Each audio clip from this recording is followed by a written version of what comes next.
Start करते हैं अपना अगला चैप्टर। इसका नाम है बायोमोलिक्यूल्स। तो बायोमोलिक्यूल्स में बायो का मतलब होता है लाइफ या फिर लिविंग, और मॉलिक्यूल्स का मतलब होता है केमिकल कंपाउंड, और जनरली ये ऑर्गेनिक कंपाउंड ही होते हैं। यानी कि लाइफ में मिलने वाले जो भी कंपाउंड हैं उनके बारे में हम बात करने वाले हैं। तो सबसे पहले हम देखते हैं कि हमें बहुत ज़्यादा क्यूरोसिटी हुई कि एक लाइफ में, एक लिविंग इंसान में जो कंपाउंड्स, जो केमिकल्स मिलते हैं, क्या वो सभी टाइप के लिविंग ऑर्गेनिज्म में, चाहे वो प्लांट हो चाहे वो माइक्रोब्स हो, उनमें सेम ही तरह के मिलते हैं या कुछ अलग होते हैं। और क्या वो नॉन लिविंग थिंग्स जैसे कि ये टेबल या फिर अर्थ क्रस्ट, इनमें मिलने वाले केमिकल्स से क्या वो अलग हैं, क्या वो सेम है। तो जब हमने इन्हें कंपेयर किया, हमने प्लांट, एनिमल और माइक्रोब के सेल को कंपेयर किया, या हमने प्लांट सेल और अर्थ क्रस्ट को हमने कंपेयर किया, तो हमें ये पता चला कि कंपाउंड सारे सिमिलर ही हैं, एलिमेंट सारी वही हैं, बस उनकी अमाउंट अलग अलग है। तो यहाँ पे हम देखेंगे कि कैसे हमने किसी भी बायोमोलिक्यूल के बारे में पता किया, कैसे हमने एक टिश्यू से हमारा केमिकल और इनऑर्गेनिक और ऑर्गेनिक कंपाउंड तक पहुँचे हैं। तो सबसे पहले हमने एक लिविंग टिश्यू लिया, उसका वेजिटेबल लिया, फिर कोई भी पीस ऑफ लिवर, ठीक है। तो इसको हमने डिज़ोल्व किया ट्राईक्लोरो एसिटिक एसिड में, ट्राईक्लोरो एसिटिक एसिड में। फिर उसके बाद हमने इसकी थिक स्लरी बनाई किसी भी मोटर और पेशल को यूज़ करके, और फिल्ट्रेशन किया इसका यूजिंग चीज़ क्लॉथ्स या फिर कॉटन क्लॉथ को लेके, ठीक है। तो यहाँ पे हमारे पास एक आता है फिल्ट्रेट, और ऊपर चीज़ क्लॉथ में हमें मिलता है रिटेंटेट। तो जो फिल्ट्रेट है उसको हम बोलेंगे एसिड सॉल्युबल पूल, और जो रिटेंटेट है उसको हम बोलेंगे acid insoluble pool. Acid soluble pool में आपके स्मॉलर मॉलिक्यूल्स होंगे, यानी कि जनरली मोनोमर होंगे, या फिर इसको बोलेंगे नॉन पॉलीमेरिक होंगे। इनका जो साइज़ होगा वो 18 से 800 डेल्टन तक ही होगा। तो इसमें जनरली आपको अमीनो एसिड्स मिलेंगे, मोनोसेक्राइड्स मिलेंगे, न्यूक्लियोटाइड या न्यूक्लियोसाइड्स मिलेंगे। लेकिन जो आपका रिटेंटेट होगा इसे एसिड इनसॉल्युबल पूल बोलेंगे। इसमें आपको लार्जर मॉलिक्यूल्स मिलेंगे, जैसे कि प्रोटीन, कार्बोहाइड्रेट्स, जैसे कि पॉलीसेक्राइड, कार्बोहाइड्रेट में पॉलीसेक्राइड हो गए। इसके अलावा आपके न्यूक्लिक एसिड हो गए। इसके अलावा सेल ऑर्गेनल्स जो भी हैं, सेल ऑर्गेनल्स आपको यहाँ पे देखने को मिलेंगी, और इनका साइज़ जो है वो 10,000 डेल्टन से भी ज़्यादा होगा, इसीलिए हम मैक्रो मॉलिक्यूल या फिर इन्हें पॉलीमर बोलेंगे। इनके बारे में हम थोड़ा आगे भी देखते हैं। फिर हमने यहाँ पे क्या किया, फिर इसके बाद हमने फिल्ट्रेशन किया है। यहाँ पे फिल्ट्रेशन के बाद हमने सेपरेशन टेक्निक्स करके यहाँ पे इसको अलग किया, और फिर इसके बाद ये हमें इम्प्योर थी तो इसको हमने प्योरीफाई किया, और प्योरीफाई करने के बाद कुछ एनालिटिकल टेक्निक से हमने इनके मोलिकुलर फार्मूले बनाए, और वहाँ से हमने इनके स्ट्रक्चर्स भी पता चले, ठीक है। तो सबसे पहले हमने कोई लिविंग ऑर्गेनिज्म में वेजिटेबल लिया, तो हमने उसका सबसे पहले वेट किया, फिर उसको ड्राई करने के बाद ड्राई वेट लिया, उसका हमने कंबशन किया तो हमें वहाँ पे ऐश मिली, और ऐश का एनालिसिस करने पे हमें इनऑर्गेनिक कंपाउंड भी मिले। तो जब हमने इनके इनऑर्गेनिक कंपाउंड को अर्थ क्रस्ट से कंपेयर किया, तो हमें यहाँ पे देखने को मिलता है CHON और S, कार्बन, हाइड्रोजन, ऑक्सीजन और नाइट्रोजन और सल्फर। ये ऐसे हैं जो कंपैरेटिवली अर्थ क्रस्ट से ह्यूमन बॉडी में ज़्यादा मिलते हैं। टेबल देखोगे तो वहाँ पे कैल्शियम भी 1.5% है, जो कि एक अच्छा डेटा में लगेगा कि ये भी है, पर ये कंपैरेटिवली अर्थ क्रस्ट से कम है, ठीक है। इसके अलावा इस टेबल का एग्जैक्ट डेटा तो नहीं पूछा जाएगा, लेकिन अगर अर्थ क्रस्ट और ह्यूमन बॉडी में याद करना हो सीक्वेंस क्या है, सबसे ज़्यादा से कम कौन सा एलिमेंट मिलता है, तो ह्यूमन बॉडी में आपके पास एक ट्रिक है जो कि बहुत ही बेकार है लेकिन याद करने के लिए काम आ सकती है, जिससे ओसियन का हंसना मैगी सी, ओसियन का हंसना मैगी सी। ओ यानी ऑक्सीजन, सी मतलब कार्बन, एन मतलब नाइट्रोजन, का मतलब CA कैल्शियम, हाइड्रोजन, ना यानी कि हाइड्रोजन सल्फर, और सोडियम, मैगीसा मतलब मैग्नीशियम, फिर सिलिकॉन। तो ये ह्यूमन बॉडी का है। और अगर अर्थ क्रस्ट में अगर बात करेंगे तो यहाँ पे एक मेमोनिक है जिसका नाम है ओम शिव का नाम है सच, ओम शिव का नाम है सच। अब ओ मतलब ऑक्सीजन, एम से यहाँ पे कुछ भी नहीं है, शिव में ऐसा ही है तो सिलिकॉन, का मतलब CA मतलब कैल्शियम, ना मतलब सोडियम, एम यहाँ पे एम जो है यहाँ पे Mg है, इसका मतलब मैग्नीशियम, फिर H मतलब हाइड्रोजन, सच मतलब S मतलब सल्फर, C मतलब कार्बन, और एंड वाला H का कोई भी मतलब नहीं है। अब हम बात करते हैं यहाँ पे माइक्रोमोलिक्यूल और मैक्रोमोलिक्यूल के बारे में। तो हमें पता है कि माइक्रोमोलिक्यूल हमें कहाँ पे मिले थे, माइक्रोमोलिक्यूल हमें फिल्ट्रेट में मिले थे, यानी कि सॉल्युबल वाले पोर में मिले थे, एसिड सॉल्युबल। इनका वेट 18 से 8,800 डेल्टन तक था, लेस देन था 1000 डेल्टन से। ये मोनोमर इंक्लूड हैं जनरली, और इसमें साइटोप्लाज्मिक कंपोजिशन मिलती है, जबकि मैक्रोमोलिक्यूल में आपको ऑर्गेनल और साइटोप्लाज्मा मिलता है।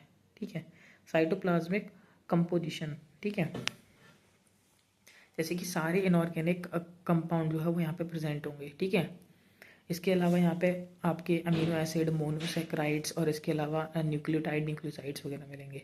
जबकि बायो मैक्रोमोलिक्यूल में आपको 10,000 डेल्टन से ज़्यादा के साइज़ वाले मिलेंगे, जिनका साइज़ 1,000 डेल्टन से ज़्यादा है, जनरली ऐसा भी बोल सकते हैं। इसके अलावा मोस्टली पॉलीमर होंगे ये, ऑर्गेनल्स और साइटोप्लाज्म यहाँ पे देखने को मिलेगा।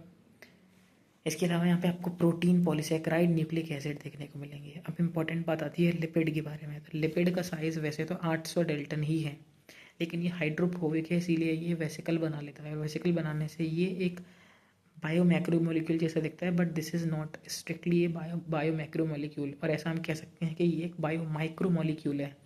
लिपिड एक्चुअल में कोई पॉलीमर नहीं है, लिपिड एक मोनोमर ही है। अगर ये ग्लिसरॉल और फैटी एसिड से कनेक्टेड भी है और ग्लिसरॉल्डिहाइड भी जैसा स्ट्रक्चर भी बना रहा है, जिसमें 3 फैटी एसिड और 1 ग्लिसरॉल होता है, तब भी वो एक पॉलीमर नहीं है, वो एक मोनोमर है, या फिर ग्लिसरॉल्डिहाइड और ग्लिसरॉल और फैटी एसिड का वो मिक्स है। ठीक है, अब हम बात करते हैं एक सेल की कंपोजिशन के बारे में। तो सेल की कंपोजिशन में हम देखेंगे एक सेल के अंदर सबसे ज़्यादा आपको H2O देखने को मिलता है, उसके बाद आपको प्रोटीन देखने को मिलता है, फिर न्यूक्लिक एसिड, फिर कार्बोहाइड्रेट, फिर लिपिड, फिर आयंस। ठीक है, तो हाइड्रोजन H2O आपको देखने को मिलता है 70 से 90%, ये मोस्ट अबंडेंट केमिकल है। और प्रोटीन आपको देखने को मिलता है 10 से 15%, ये मोस्ट अबंडेंट ऑर्गेनिक कंपाउंड है, क्योंकि पानी ऑर्गेनिक नहीं है। ठीक है, उसके बाद कार्बोहाइड्रेट, फिर उसके बाद न्यूक्लिक एसिड 5 से 7%, प्रोटीन 10 से 15% था, कार्बोहाइड्रेट 3%, लिपिड 2%, आयंस 1%। तो ये एक सेल के कंपोजिशन ऑफ ए सेल है, बॉडी का नहीं, सेल का। अब हम बात करते हैं मेटाबोलाइट्स के बारे में। तो मेटाबोलाइट्स का मतलब होता है प्रोडक्ट ऑफ मेटाबॉलिज्म। तो यहाँ पे हम देखेंगे कि मेटाबॉलिज्म के तौर पे में जो भी प्रोडक्ट बनते हैं उसे मेटाबोलाइट बोलते हैं, और मेटाबोलाइट आपके प्राइमरी हो सकते हैं और सेकेंडरी हो सकते हैं। तो प्राइमरी मेटाबोलाइट जो होती हैं वो सभी लिविंग ऑर्गेनिज्म में प्रेजेंट होते हैं। इनका डायरेक्ट रोल जो होता है ग्रोथ और रिप्रोडक्शन में, नॉर्मल में होता है इनका। ये फिजियोलॉजिकल प्रोसेस में भी इनका डायरेक्ट रोल होता है, जैसे कि रेस्पिरेशन और फोटोसिंथेसिस हो गए, ये लार्जर अमाउंट में प्रेजेंट होते हैं, सभी ऑर्गेनिज्म में होते हैं। इनका ग्रोथ में डायरेक्ट रोल होता है, डेवलपमेंट में डायरेक्ट रोल होता है। एग्जाम्पल है क्लोरोफिल है, हीम है, ग्लूकोज है, अमीनो एसिड है, न्यूक्लिक एसिड है, ये सभी प्राइमरी मेटाबोलाइट है। लेकिन सेकेंडरी मेटाबोलाइट कुछ स्पेसिफिक ऑर्गेनिज्म में ही मिलते हैं, जैसे कि प्लांट में प्रेजेंट होंगे, या फंजाई में, या बैक्टीरियल सेल में प्रेजेंट होंगे। इसका कोई डायरेक्ट रोल नहीं होता फिजियोलॉजिकल या फिर डेवलपमेंट वाली प्रोसेसेस में। ये ग्रोथ या डेवलपमेंट में या फिर प्रोडक्शन में कोई डायरेक्ट इसका रोल नहीं होता है। ये बहुत छोटी सी अमाउंट में प्रेजेंट होते हैं, ये बहुत ज़्यादा ह्यूमन वेलफेयर के लिए यूज़फुल होते हैं, इकोनॉमिक इंपॉर्टेंस होती है इनकी। जैसे कि एग्जांपल हो गया सेंट, रबर, गम, ड्रग्स, एल्कोलॉइड्स। ठीक है, तो ये आपके हुए। अब हम एक बात मेटाबोलाइट्स में, यहाँ पे जो सेकेंडरी मेटाबोलाइट्स हैं उनकी एक लिस्ट दे रखी है और उनके एग्जाम्पल दे रखे हैं, वो हमें याद होने चाहिए। जैसे पिगमेंट्स दे रखी हैं, तो पिगमेंट्स में आप कहेंगे कैरोटिनॉइड और एंथोसाइनिन। एंथोसाइनिन आपका ब्लूबेरी में मिलता है। एल्कोलॉइड में आपके हो गए मॉर्फिन जो कि पेन किलर है, और कोडीन जो कि कफ सिरप में आपको देखने को मिलता है। टर्पेनॉइड्स में आपको हो गई मोनोटर्पेन और डाइटर्पेन जो पेंट्स में देखने को मिलता है। एसेंशियल ऑयल में आ गई लेमन ग्रास ऑयल जो कि एंटी इन्फ्लेमेटरी है। टॉक्सिन्स में हो गए आपके एब्रिन और राइसिन। लेसिथिन में हो गए आपके कॉन्केवलिन ए। ड्रग्स में हो गए आपकी विनब्लास्टिन जो कि ल्यूकेमिया यानी कि ब्लड कैंसर के लिए यूज़ होती है, और करक्यूमिन जो कि टर्मरिक में भी होती है, और इसके पास भी एंटी कैंसर प्रॉपर्टी होती है। और इसके बाद आपकी पॉलीमेरिक सब्सटेंस जैसे कि रबर, गम और सेलुलोज हो गए। तो आपको ये एकदम अच्छे से याद होनी चाहिए। Alkaloid, morphine, codeine. Pigment, carotenoid, anthocyanin. Terpenoid, monoterpene, diterpene. Essential oil, lemon grass oil. Toxin, abrin, ricin. Lecithin, concanavalin. Drug, vinblastine, curcumin. और पॉलीमेरिक सब्सटेंस रबर, गम और सेलुलोज। अब हमारे पास अगला टॉपिक आता है, इसका नाम है कार्बोहाइड्रेट। कार्बोहाइड्रेट्स का मतलब होता है हाइड्रेट ऑफ कार्बन, यानी कि कार्बन और पानी, इन दोनों का कंपोजिशन। इसका फॉर्मूला कुछ टाइम कार्बन कुछ टाइम्स होगा और H2 कुछ टाइम्स होगा। ये बताया गया है। लेकिन ऐसा ज़रूरी नहीं है, क्योंकि कुछ मॉलिक्यूल ऐसे हैं जो ऐसा फार्मूला, इस तरह का फार्मूला रखते हैं लेकिन वो कार्बोहाइड्रेट नहीं है, और कुछ ऐसे हैं जिनका फार्मूला ऐसा नहीं है लेकिन फिर भी वो कार्बोहाइड्रेट है। तो एक बेटर डेफिनेशन नहीं है। तो यहाँ पे बेटर डेफिनेशन जो है वो ये है कि पॉलीहाइड्रोक्सी, यानी कि बहुत सारे OH होंगे, एल्डोज और कीटोज जो हैं आपके, वो आपके कार्बोहाइड्रेट होंगे, यानी कि इनके पास कार्बोनिल ग्रुप होगा। अब कार्बोहाइड्रेट में आगे चलने से पहले हम एक काम करते हैं, हमने जो एक पेज का एक चार्ट बनाया है कार्बोहाइड्रेट का, एक बार हम उसको देख लेते हैं ताकि हमें आगे की थ्योरी बेटर अच्छे से समझ आए। तो सबसे पहले हम देखते हैं कार्बोहाइड्रेट को। यहाँ पे हमने 3 पार्ट में डिवाइड किया है, मोनोसेक्राइड, ओलिगोसेक्राइड और पॉलीसेक्राइड। मोनोसेक्राइड और ओलिगोसेक्राइड तो आपके शुगर हैं, लेकिन पॉलीसेक्राइड जो है वो आपके शुगर नहीं है, ये टेस्ट में स्वीट नहीं होते हैं। तो मोनोसेक्राइड जो होते हैं वो आपकी 3 से 7 कार्बन के होते हैं, और ओलिगोसेक्राइड में आपकी 2 से 9 मोनोमेरिक यूनिट आती हैं। ठीक है, तो मोनोसेक्राइड या तो 3 कार्बन का हो सकता है या फिर 7 कार्बन का हो सकता है।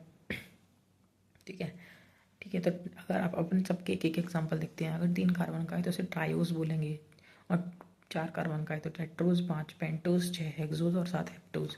तो ट्रायोज के एग्जाम्पल है ग्लिसरॉल्डिहाइड और डाइहाइड्रोक्सी एसीटोन। टेट्रोज का एग्जाम्पल है राइथ्रोज और थ्रीओज। पेंटोज का एग्जाम्पल है राइबोलोज, राइबोज, डीऑक्सीराइबोज। हेक्सोज का एग्जाम्पल है ग्लूकोज, फ्रक्टोज, गैलेक्टोज, मैनोज। और हेप्टोज का एग्जाम्पल है आपका सेडोहेप्टोज और ग्लूकोहेप्टोज। अब इनमें से कुछ एल्डोज हैं और कुछ क्वीटोज हैं। तो एल्डोज के एग्जांपल हैं जैसे ग्लिसरॉल्डिहाइड जो 3 कार्बन का था। इसके अलावा ग्लूकोज, गैलेक्टोज, मैनोज, ये सब आपके 6 कार्बन के हैं, और ये एक दूसरे के एपीमर हैं। अगर ग्लूकोज में कार्बन नंबर 2 पे फ्लिपिंग कर दोगे तो मैनोज बन जाएगा, और कार्बन नंबर 4 पे फ्लिपिंग कर दोगे तो गैलेक्टोज बन जाएगा। और इसके अलावा जो आपका RNA में जो शुगर है, राइबोज शुगर, वो भी आपकी एल्डोज शुगर है, 5 कार्बन की है। अब हम बात करते हैं कीटोज। तो कीटोज में डाइहाइड्रोक्सी एसीटोन जो कि 3 कार्बन का है, और इसके अलावा फ्रक्टोज जो 6 कार्बन का है, ये आपके कीटोज है। इसके अलावा कुछ डराइव्ड मोनोसेक्राइड भी हैं, जैसे कि राइबोज से ड्राइव होती है डीऑक्सीराइबोज, DNA में पाई जाती है।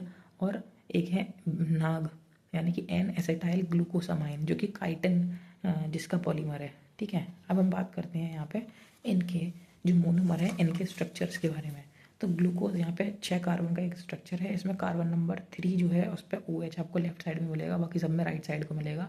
और ये जो आपकी एक साइक्लिक रिंग बनाता है, जिसे हम पायरान रिंग बोलते हैं, ये 5 कार्बन की रिंग होती है, और इसमें एक ऑक्सीजन रिंग में मिलता है। ठीक है, तो टोटल तो 6 मेंबर की रिंग है, जिसमें 5 कार्बन है और एक ऑक्सीजन है। ठीक है, तो यहाँ पे जो आपके लेफ्ट में होगा OH वो ऊपर आएगा, और बाकी आपके नीचे आएंगे, और कार्बन हमेशा ऊपर आएगा। ठीक है, और अगर कार्बन नंबर 1 पे फ्लिपिंग कर दोगे तो यहाँ पे अल्फा, बीटा, एनोमर बनने लगेंगे। सेम फ्रुक्टोज का स्ट्रक्चर देखोगे तो 6 कार्बन का है, बस यहाँ पे कार्बन नंबर 2 पे आपको डबल बॉन्ड O देखने को मिलेगा, क्योंकि यहाँ पे कीटो, यहाँ पे ये कीटोज वाला ग्रुप में आता है। ठीक है, तो यहाँ पे आपकी जो रिंग है ये 6 कार्बन का ही है, तो लेकिन इसमें 4 कार्बन की रिंग बनी है, यानी कि कार्बन नंबर 1 पे एक कार्बन ऊपर है, और कार्बन नंबर 5 पे एक कार्बन ऊपर है, 6 छठवा वाला। ठीक है, और यहाँ पे जो आपका कार्बन नंबर 3 है उस पर OH अगर लेफ्ट में था तो वो ऊपर की तरफ आएगा। बाकी आप जानते हो कार्बन हमेशा ऊपर आएंगे, और बाकी जो राइट वाले हैं वो OH नीचे आएंगे। और यहाँ पे भी कार्बन नंबर 1 पे फ्लिपिंग करने पे अल्फा, बीटा, एनोमर बनते हैं। सेम अगर आप राइबोज देखो जो कि DNA में मिलती है, तो ये 5 कार्बन की शुगर है, यहाँ पे सारे ही OH जो हैं आपके वो आपके राइट साइड में है, तो यहाँ पे आपको कोई टेंशन वाली बात ही नहीं है। लेकिन कार्बन नंबर 1 पे जो ऊपर एल्डिहाइड ग्रुप लगा हुआ है वहाँ पे आपको OH ऊपर रखना है। ठीक है, अब यहाँ पे कार्बन नंबर 3 जो होता है ना आपका, कार्बन नंबर 2 पे, कार्बन नंबर 2 पे जो नीचे OH लगा हुआ है, अगर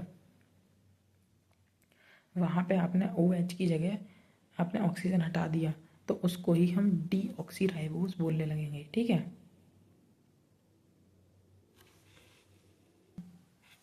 बिल्कुल। कार्बन नंबर 2 पे अगर हमने हाइड्रोजन सॉरी ऑक्सीजन हटा दिया है तो वो वहाँ पे आप उसको डीऑक्सीराइबोज वाली शुगर बोलोगे, और अगर ऑक्सीजन है कार्बन नंबर 2 पे तो वो राइबोज शुगर हो जाएगी। अब हम बात करते हैं ओलिगोसेक्राइड के बारे में। तो ये आपकी 2 से लेकर 9 तक अगर मोनोमेरिक यूनिट से अगर मिलके कोई कार्बोहाइड्रेट बनता है तो उसको ओलिगोसेक्राइड बोलते हैं। इसमें आपके डाइसेक्राइड हो सकते हैं, ट्राइसेक्राइड हो सकते हैं, टेट्रासेक्राइड हो सकते हैं। तो डाइसेक्राइड के आपके एग्जांपल हैं लैक्टोज, मैनोज, सुक्रोज और ट्रीहेलोज।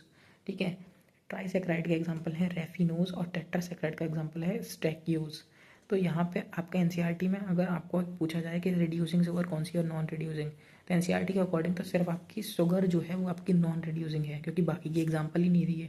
लेकिन शुगर के अलावा जो आपकी आपकी जो टेट्रासेक्राइड में स्ट्राइक्यूज आएगी, ये भी आपकी नॉन रिड्यूसिंग है, और डाइसेक्राइड में जो ट्री हेलोज है ये भी आपकी नॉन रिड्यूसिंग है।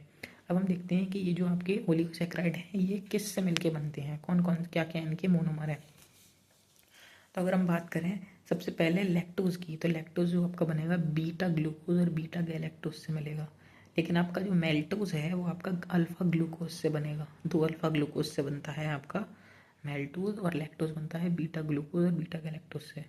जबकि सुक्रोज आपका बनता है अल्फा ग्लूकोज और बीटा फ्रक्टोज से। सुक्रोज के बीच में जो अल्फा ग्लूकोज और बीटा ग्लूकोज के बीच में बॉन्ड होता है वो होता है अल्फा 1 बीटा 2 ग्लाइकोसिडिक लिंकेज। अब हम बात करते हैं रेफिनोज में, तो रेफिनोज आपका जो ट्राई सेक्राइड था, इसमें एक गैलेक्टोज एक फ्रक्टोज एक ग्लूकोज, और स्ट्रैक्यूज जो कि टेट्रासेक्राइड था, इसमें 2 गैलेक्टोज एक ग्लूकोज एक फ्रक्टोज। ठीक है, तो यहाँ पे आपके ओलिगोसेक्राइड भी खत्म होते हैं इस चार्ट के अकॉर्डिंग। फिर हम बात करते हैं पॉलीसेक्राइड्स के बारे में। तो पॉलीसेक्राइड्स का जो एक एंड होता है, जो राइट एंड होता है वो रिड्यूसिंग एंड होता है, क्योंकि वहाँ पे आपको फ्री कोई ना कोई एल्डिहाइड या कीटोन ग्रुप देखने को मिलता है इस वजह से। ठीक है, तो ये आपके 2 काम में आ सकते हैं, या फिर ये आपके स्ट्रक्चरल के काम में आ सकते हैं, या फिर ये स्टोरेज के काम में आ सकते हैं। तो स्ट्रक्चरल के बारे में बात करेंगे तो यहाँ पे अगर आपके एग्जांपल हो सकते हैं, काइटिन हो सकता है, सेलुलोज हो सकता है, इसके अलावा हेमीसेलुलोज, पैक्टिन, पेप्टिडोग्लाइकन, ये आपके स्ट्रक्चरल पॉलीसेक्राइड में है। लेकिन स्टोरेज के लिए बात करेंगे तो ग्लाइकोजन स्टोरेज के लिए है, स्टार्च स्टोरेज के लिए है, और इन्यूलिन स्टोरेज के लिए है। ग्लाइकोजन एनिमल स्टार्च भी होता है, और स्टार्च जो होता है नॉर्मल वो प्लांट में स्टोरेज के लिए होता है। अब हम बात करते हैं कि ये जो आपका काइटिन है वो बीटा नाग का पॉलीमर है, सेलुलोज जो है वो बीटा ग्लूकोज का पॉलीमर है, पेप्टिडोग्लाइकन बीटा नाग और बीटा नाम का पॉलीमर है। तो जब मैंने एक मोनोमर बोला, यानी कि ये एक ही मोनोमर से मिलकर बनी है, इसीलिए इसे होमो पॉलीसेक्राइड बोलेंगे। लेकिन आपका पेप्टिडोग्लाइकन जो है वो बीटा नाग और बीटा नाम से बना है, तो ये आपका हेट्रोपॉलीसेक्राइड में आ जाएगा। ठीक है, तो आपके होमो वाले कौन से हो गए, जैसे काइटिन और सेलुलोज स्ट्रक्चरल में हो गए, काइटिन बीटा नाग का पॉलीमर और सेलुलोज बीटा ग्लूकोज का पॉलीमर। ठीक है, लेकिन आपके स्टोरेज वाले में आपके ग्लाइकोजन, स्टार्च और इन्यूलिन ये भी होमोपॉलीमर है। ग्लाइकोजन जो है आपका अल्फा ग्लूकोज का है, स्टार्च आपका अल्फा ग्लूकोज का है, और इन्यूलिन आपका बीटा फ्रक्टोज का पॉलीमर है। ठीक है, तो अब हमें एक चीज़ देखने को चाहिए कि जो आपका ग्लाइकोजन है ये आपका 2 फॉर्म में मिलता है। ठीक है, एक इसकी फॉर्म होती है जिसको हम बोलते हैं अमाइलोज, और एक होती है अमाइलोपेक्टिन। ठीक है, तो यहाँ पे हम स्टार्च जो है हमें 2 फॉर्म में मिलता है, एक अमाइलोज और अमाइलोपेक्टिन। तो अगर हम अमाइलोज के बारे में बात करें तो ये इसकी अमाइलोज में 200 से 1000 रेसिड्यू होते हैं, और यहाँ पे हर 6 रेसिड्यू के बाद एक टर्न आता है, हेलिकल स्ट्रक्चर बनाता है। जबकि अमाइलोपेक्टिन में आपको ब्रांच देखने को मिलती हैं, और 2000 से 2 लाख तक आपको रेसिड्यू देखने को मिल सकते हैं, और यहाँ पे ब्रांचिंग हर 25 रेसिड्यू के बाद होगी। ठीक है, जबकि ग्लाइकोजन में क्या होगा, यहाँ पे हर 10 से 14 के बाद आपको ब्रांचिंग देखने को मिलेगी, और ब्रांचिंग पे अल्फा 1,6 ग्लाइकोसिडिक बॉन्ड होगा, और यहाँ पे रेसिड्यू 30,000 रेसिड्यू यहाँ पे आपको देखने को मिलेंगे। ठीक है, सेलुलोज में आपको 6,000 रेसिड्यू देखने को मिलेंगे। अब अगर हम हेट्रो पॉलीसेक्राइड के बारे में बात करें तो हेट्रो पॉलीसेक्राइड में आपके जो बचे हुए वो सारे आ गए, जैसे कि हेमीसेलुलोज, पैक्टिन, पेप्टिडोग्लाइकन बीटा नाग और बीटा नाम का पॉलीमर है। इसके अलावा हाइलुरोनिक एसिड जो कि ग्लूकोरोनिक एसिड और नाग का पॉलीमर है। इसके अलावा हेपेरिन और अगर, ये आपके हेट्रो पॉलीसेक्राइड है। अब हम आते हैं अपनी कॉपी पे वापस। तो अब अगर हम अपनी कॉपी पे वापस आएँ तो हमें सारी चीज़ें बड़ी आसानी से समझ आएंगी।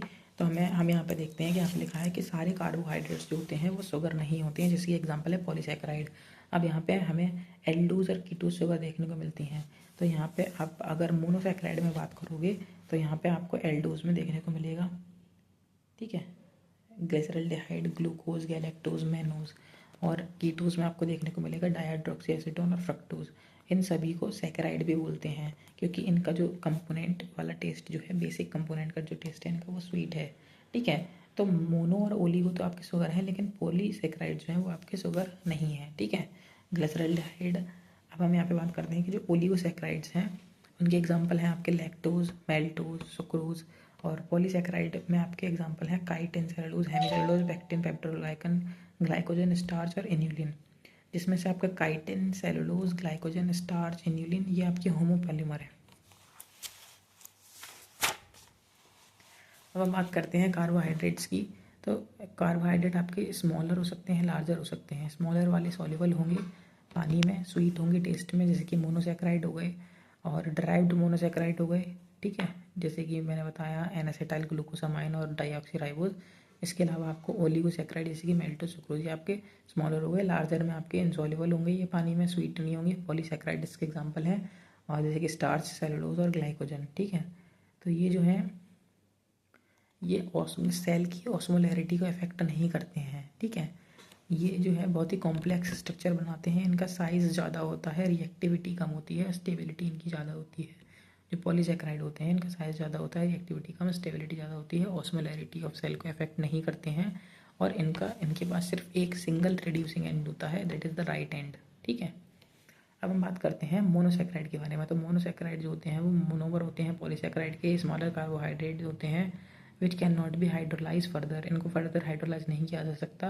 ये 3 से 7 के बने होते हैं। इसमें मैंने आपको बता दिया ट्राई, टेट्रा, पेंटा, हेक्स और हेप्टोज। ट्राईओज में आपके एग्जाम्पल है ग्लिसरॉल्डिहाइड और डाईहाइड्रोक्सी एसीटोन। थ्रीओज में टेट्रोज में एराइथ्रोज और थ्रीओज। पेंटोज में राइबोलोज, राइबोज और डीऑक्सीराइबोज। हेक्सोज में ग्लूकोज, फ्रक्टोज, गैलेक्टोज, मैनोज, और हेप्टोज में सैडोहेप्टोज और ग्लूकोहेप्टोज। यहाँ पे आपको ग्लिसरॉल्डिहाइड का स्ट्रक्चर और कीटोज, यहाँ पे डाईहाइड्रोक्सी एसीटोन का स्ट्रक्चर देखने को मिलेगा, जो कि 3-3 कार्बन के हैं।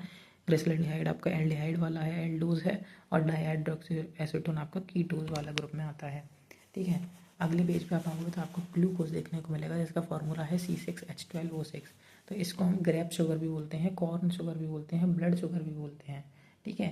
तो यहाँ पे आप देख सकते हो कि यहाँ पे एक R ग्रुप है और यहाँ पे एल्डिहाइड जुड़ा हुआ है, और इसके अलावा यहाँ पे एक एल्कोहल है। तो जब यहाँ पे वाटर रिलीज होता है, वाटर रिलीज नहीं होता है, यहाँ पे जो डबल बॉन्ड O वाला स्ट्रक्चर है वहाँ पे ऑक्सीजन के पास एक हाइड्रोजन आता है और वहाँ पे H बनता है। तो इस वाले जो कंपाउंड को हम हेमी एसिटल बोलते हैं, ठीक है। तो हम यहाँ पे अब एक हमें देखने को मिलता है ओपन चेन स्ट्रक्चर, और एक हमें बनता है जब ये इंट्रामोलिकुलर रिंग बना लेता है, तो वहाँ पे हमें एक हेमी एसिटल स्ट्रक्चर देखने को मिलता है, जो कि एक्वस सॉल्यूशन में फॉर्म होता है। जब आप पानी में डाल दोगे तो यहाँ पे एक इंट्रामोलिकुलर रिंग बन जाएगी कार्बन नंबर 1 और कार्बन नंबर 5 के बीच में, ठीक है। अब हम यहाँ पे बात करते हैं कि यहाँ पे हेट्रोसाइक्लिक रिंग की फॉर्म में मिलता है आपका कार्बन, जिसे हम पायरानोज रिंग बोलते हैं, और ये रिंग का स्ट्रक्चर आप देख ही चुके हो। इसको हम अल्फा ग्लूकोपायरानोज भी बोलते हैं। यहाँ लेफ्ट वाले जितने भी हैं वो ऊपर आएंगे, राइट वाले जितने भी हैं वो नीचे आएंगे, एक्सेप्ट कार्बन, ठीक है। और कार्बन नंबर 1 पे अगर हम फ्लिपिंग कर देंगे तो वहाँ पे हमें एनोमर देखने को मिलेंगे, अल्फा बीटा। अब हम बात करते हैं फ्रक्टोज के बारे में। तो फ्रक्टोज में C6H12O6 इसका फार्मूला है, इसको फ्रूट शुगर बोलते हैं, स्वीटेस्ट नेचुरल शुगर भी बोलते हैं। और यहाँ पे जो अगर आपकी डबल बॉन्डिंग ब्रेक करके अगर आप एक्वा सॉल्यूशन में इंट्रामोलिकुलर रिंग बनाओगे तो यहाँ पे हेमी कीटल जैसा स्ट्रक्चर यहाँ पे देखने को मिलेगा, जैसे कार्बन पे 2 R ग्रुप लगे हैं और एक तरफ OR और एक तरफ OH लगा हुआ है। ये भी आपका 6 कार्बन का है, और यहाँ पे कार्बन नंबर 2 और कार्बन नंबर 5 के बीच में यहाँ पे इंट्रामोलिकुलर रिंग हमें देखने को मिल रही है। और यहाँ पे भी इसका जो आपका साइक्लिक स्ट्रक्चर है इसको फ्यूरानोज रिंग बोलेंगे। यहाँ पे कार्बन नंबर 1 और कार्बन नंबर 6 आपको देखने को मिलेंगे, ऊपर की तरफ है, क्योंकि वो कभी भी नीचे नहीं आते हैं। बाकी अगर लेफ्ट में है तो वो ऊपर, और राइट में है तो नीचे की तरफ आएगा। और हम जानते हैं कि स्ट्रेट चेन में कार्बन नंबर 3 जो होता है वो उसमें OH लेफ्ट तरफ होता है, और कार्बन नंबर 1 पे अगर हम फ्लिपिंग कर देंगे तो यहाँ पे भी अल्फा बीटा फॉर्म बनेंगी। फिर हम बात करते हैं एपीमर के बारे में। तो हम एक नॉर्मल स्ट्रक्चर बनाते हैं ग्लूकोज का, जिसमें 3rd नंबर पे जो OH है वो लेफ्ट में है, बाकी सारे हम जानते हैं कि राइट में होंगे। तो अगर कार्बन नंबर 2 पे अगर हम फ्लिपिंग कर दें तो मैनोज बनेगा, और कार्बन नंबर 4 पे फ्लिपिंग करते हैं तो गैलेक्टोज बनेगा। और ये आपके एपीमर हैं, एनोमर नहीं एपीमर। कार्बन नंबर 1 पे फ्लिपिंग करने पे आपके एनोमर बनते हैं, वो भी सिर्फ साइक्लिक स्ट्रक्चर में बनते हैं। इसमें कार्बन नंबर 1 पे फ्लिपिंग नहीं कर सकते, करके एनोमर नहीं बना सकते, ठीक है। अब हम बात करते हैं डिराइव्ड मोनोसैकेराइड के बारे में। तो डिराइव्ड मोनोसैकेराइड में हमने यहाँ पे एक शुगर ली, जैसे कि RN यहाँ पे लिया, और यहाँ पे कार्बन नंबर 2 से हमने यहाँ पे क्या किया, ऑक्सीजन को हटा दिया। तो यहाँ पे डीऑक्सीराइबोज जो कि हमारी डिराइव्ड मोनोसैकेराइड में आएगी। और हमने यहाँ पे दूसरा एग्जाम्पल लिया है, एक अमीनो शुगर हमने यहाँ पे ली। कैसे बनाई, हमने ग्लूकोज लिया, उसमें कार्बन नंबर जो आपका 2 है वहाँ से हाइड्रोजन हटा के वहाँ पे अमाइन लगाया तो हमने इसको ग्लूकोसामाइन बोला। और इस ग्लूकोसामाइन में हमने नाइट्रोजन पे यहाँ पे एक हमने एसिटाइल ग्रुप लगा दिया तो इसको हमने एन एसिटाइल ग्लूकोसामाइन बोला। और यही अगर बीटा वाला अगर हमने लिया तो बीटा भाग जो है यानी कि बीटा एन ग्लूकोसामाइन जो है ये आपका पॉलीमर होता है काइटिन का। ठीक है, अब हम बात करते हैं ओलिगोसैकेराइड के बारे में। तो स्मॉल कार्बोहाइड्रेट होते हैं जो कि बनते हैं 2 से 9 मोनोसैकेराइड से, जो कि लिंक करती हैं बाय ग्लाइकोसिडिक बॉन्ड। अब यहाँ पे हम बात करेंगे कि 2 मोनोसैकेराइड जब पानी लूज करेंगे तो वहाँ पे डिहाइड्रेशन सिंथेसिस होगी और वहाँ पे बॉन्ड फॉर्मेशन होगा। डाइसैकेराइड का एग्जांपल हम जानते हैं लैक्टोज है, मैनोज है, सुक्रोज है और ट्री हेलोज है। ट्री हेलोज भी मैंने बताया था कि ये आपका जो है नॉन रिड्यूसिंग शुगर होती है और ये प्रेजेंट होती है हीमोलिम्फ ऑफ इंसेक्ट। तो हीमोलिम्फ ऑफ इंसेक्ट में जो डाइसैकेराइड प्रेजेंट है उसका नाम है ट्री हेलोज। इसके अलावा ट्राइसैकेराइड में रेफिनोज आएगा, ये आपका एक गैलेक्टोज ग्लूकोज और फ्रुक्टोज से मिलकर बना है। और टेट्रासैकेराइड में आपका स्ट्रैकियोज आएगा, ये भी आपका नॉन रिड्यूसिंग शुगर है और ये 2 गैलेक्टोज ग्लूकोज और फ्रुक्टोज से मिलकर बना है। अगर हम मेल्टोज के बारे में बात करें तो मेल्टोज जो है वो आपका 2 अल्फा ग्लूकोज से मिलकर बना है और यहाँ पे जो बॉन्ड आएगा अल्फा 1,4 ग्लाइकोसिडिक बॉन्ड आएगा। अगर हम लैक्टोज के बारे में बात करें तो यहाँ पे एक बीटा ग्लूकोज और बीटा गैलेक्टोज है, तो यहाँ पे आपका बीटा 1,4 ग्लाइकोसिडिक बॉन्ड देखने को मिलेगा। लेकिन अगर आप सुक्रोज के बारे में बात करोगे तो यहाँ पे एक आपका अल्फा डी ग्लूकोज और बीटा डी फ्रक्टोज है, तो यहाँ पे अल्फा 1 बीटा 2 ग्लाइकोसिडिक बॉन्ड देखने को मिलेगा। ये आपका शुगर केन में प्रेजेंट होती है। इसके अलावा इसका शुगर केन का जो नाम है वो सैकरम ऑफिसिनेरम है। हम जानते हैं शुगर जो आपकी रिड्यूसिंग हो सकती है, नॉन रिड्यूसिंग हो सकती है। रिड्यूसिंग का मतलब है इसके पास फ्री एल्डो और कीटो ग्रुप है रिड्यूस करने के लिए या फिर नहीं है। रिड्यूसिंग शुगर में आपकी ज़्यादातर सारी आती हैं, आपको नॉन रिड्यूसिंग याद रखनी है जिसके एग्जांपल है सुक्रोज और इसके अलावा ट्री हेलोज और स्टैक्यूज। ठीक है, अब हम बात करते हैं फेलिंग सॉल्यूशन या फिर वैनेटिक रिएजेंट जो होते हैं। ये क्या करते हैं, आपका ब्लू कलर देते हैं। ठीक है, ब्लू कलर देते हैं, एल्कलाइन सॉल्यूशन होता है यहाँ पे कॉपर सल्फेट का। अब अगर आपके पास फ्री एल्डोज और कीटोज वाली है यानी कि रिड्यूसिंग है तो यहाँ पे जेंटल हीटिंग करने पे ब्रिक रेड कलर आता है, कॉपर Cu2 बनता है। ठीक है, ब्रिक रेड कलर का पीपीटी यहाँ पे आता है जो कि हमें हेल्प करता है डिटेक्शन में ग्लूकोज है या फिर नहीं है, क्योंकि ग्लूकोज जो है वो आपकी एक रिड्यूसिंग है, ग्लूकोज आपकी रिड्यूसिंग है। तो अगर यहाँ पे रिड्यूस हो जाएगा, क्योंकि नॉन रिड्यूसिंग तो आपकी सुक्रोज ट्री और स्टैक्यूज हैं, बाकी सारी रिड्यूसिंग है। तो अगर आपकी यूरिन में ग्लूकोज आ रहा है यानी कि आपको डायबिटीज़ है इसका मतलब। ठीक है, तो ये अगर आपके डायबिटीज़ में भी डिटेक्ट करने का काम आएगा। आपकी यूरिन को अगर उसमें ग्लूकोज है तो वो इस फेलिंग सॉल्यूशन को या फेनेटिक सॉल्यूशन को आपका ब्लू कलर से ब्रिक रेड कलर में कन्वर्ट कर देगा। ठीक है, अब हम बात करते हैं पॉलीसैकेराइड के बारे में।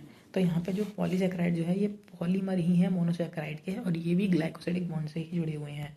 ये आपके पानी में इंसॉल्युबल होते हैं, इनका टेस्ट भी स्वीट नहीं होता है, साइज़ ज़्यादा होता है, रिएक्टिविटी कम होती है, स्टेबिलिटी ज़्यादा होती है, केमिकली ये रिएक्टिव नहीं होते हैं, ऑस्मोटिकली भी इनएक्टिव होते हैं, कोई आपका सेल की मेम्ब्रेन पे ऑस्मोटिक इफेक्ट नहीं दिखाते हैं। ठीक है, अब अगर हम यहाँ पे बात करें शुगर में आपके कौन कौन से आ जाएंगे, जनरली सारे आपके ओलिगो और मोनोसैकेराइड आ जाएंगे और आपके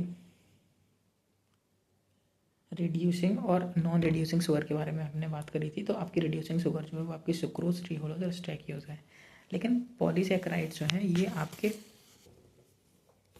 नॉन रिड्यूसिंग है। पॉलीसैकेराइड आपके कैसे हैं, नॉन रिड्यूसिंग है। ठीक है, सारी के सारी पॉलीसैकेराइड नॉन रिड्यूसिंग है।